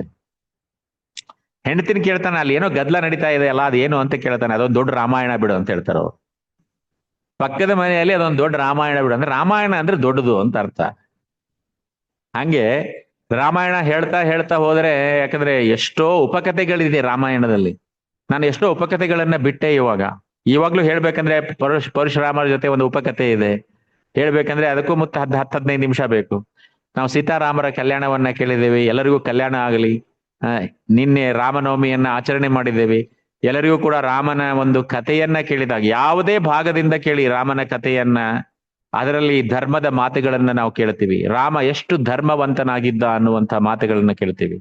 ಯಾವಾಗ ಕೈಕೇಯಿ 2 ವರಗಳನ್ನ ಕೇಳ್ತಾಳೆ ದಶರಥನಿಗೆ, ರಾಮ ಹೇಳ್ತಾನೆ, ನೀನ್ ಯಾಕೆ ವರಗಳನ್ನ ಕೇಳಕ್ ಹೋಗಿದ್ದಿ? ಭರತ ರಾಜ ಆಗ್ಬೇಕಂದ್ರೆ ನನಗೆ ತುಂಬಾ ಸಂತೋಷ ಅಲ್ವಾ? ನನ್ನ ತಮ್ಮ ರಾಜ ಆಗ್ತಾನೆ ಅಂದ್ರೆ ನನಗೆ ಸಂತೋಷ. ನಾನು ಕಾಡಿಗೆ ಹೋಗ್ಬೇಕಾ, ಆರಾಮಾಗಿ ನೀನ್ ಹೇಳಿದ್ರೆ ಹೋಗ್ಬಿಡ್ತಿದ್ದೆ ನಾನು. ಮಹಾರಾಜರಿಗೆ ಯಾಕೆ ಹೇಳಿದಿ ನೀನು, ಯಾಕೆ ಅವ್ರನ್ನ ದುಃಖದಲ್ಲಿ ಹಾಕಿದಿ ಅಂತ ಹೇಳ್ತಾನೆ. ಎಂತ ಧರ್ಮದ ಮಾತು. ಇಂಥ ಧರ್ಮದ ಮಾತುಗಳು ರಾಮಾಯಣದಲ್ಲಿ ಬರ್ತಾನೆ ಇರುತ್ತೆ. ಅದ್ಭುತವಾದಂತಹ ಮಾತುಗಳು, ಧರ್ಮದ ಮಾತುಗಳು. ಹ ಇದನ್ನ ನೀವು ಯಾವ ಭಾಗದಿಂದ ರಾಮಾಯಣವನ್ನ ಕೇಳಿದ್ರು ಕೂಡ ನೀವು ರಾಮನ ಧರ್ಮದ ಮಾತುಗಳನ್ನ ಕೇಳ್ತಾ ಹೋಗ್ತೀರಿ.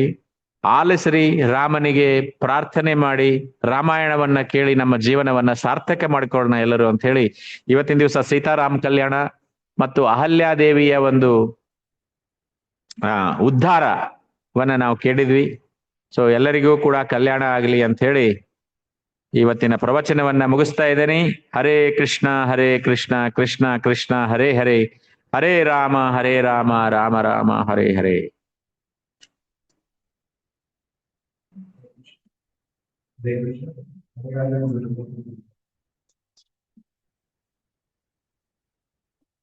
ಯಾರಿಗಾದ್ರೂ ಏನಾದ್ರು ಪ್ರಶ್ನೆಗಳಿದೆ ಅಂತ ಕೇಳ್ತಾ ಇದ್ದಾರೆ ಪ್ರಭು.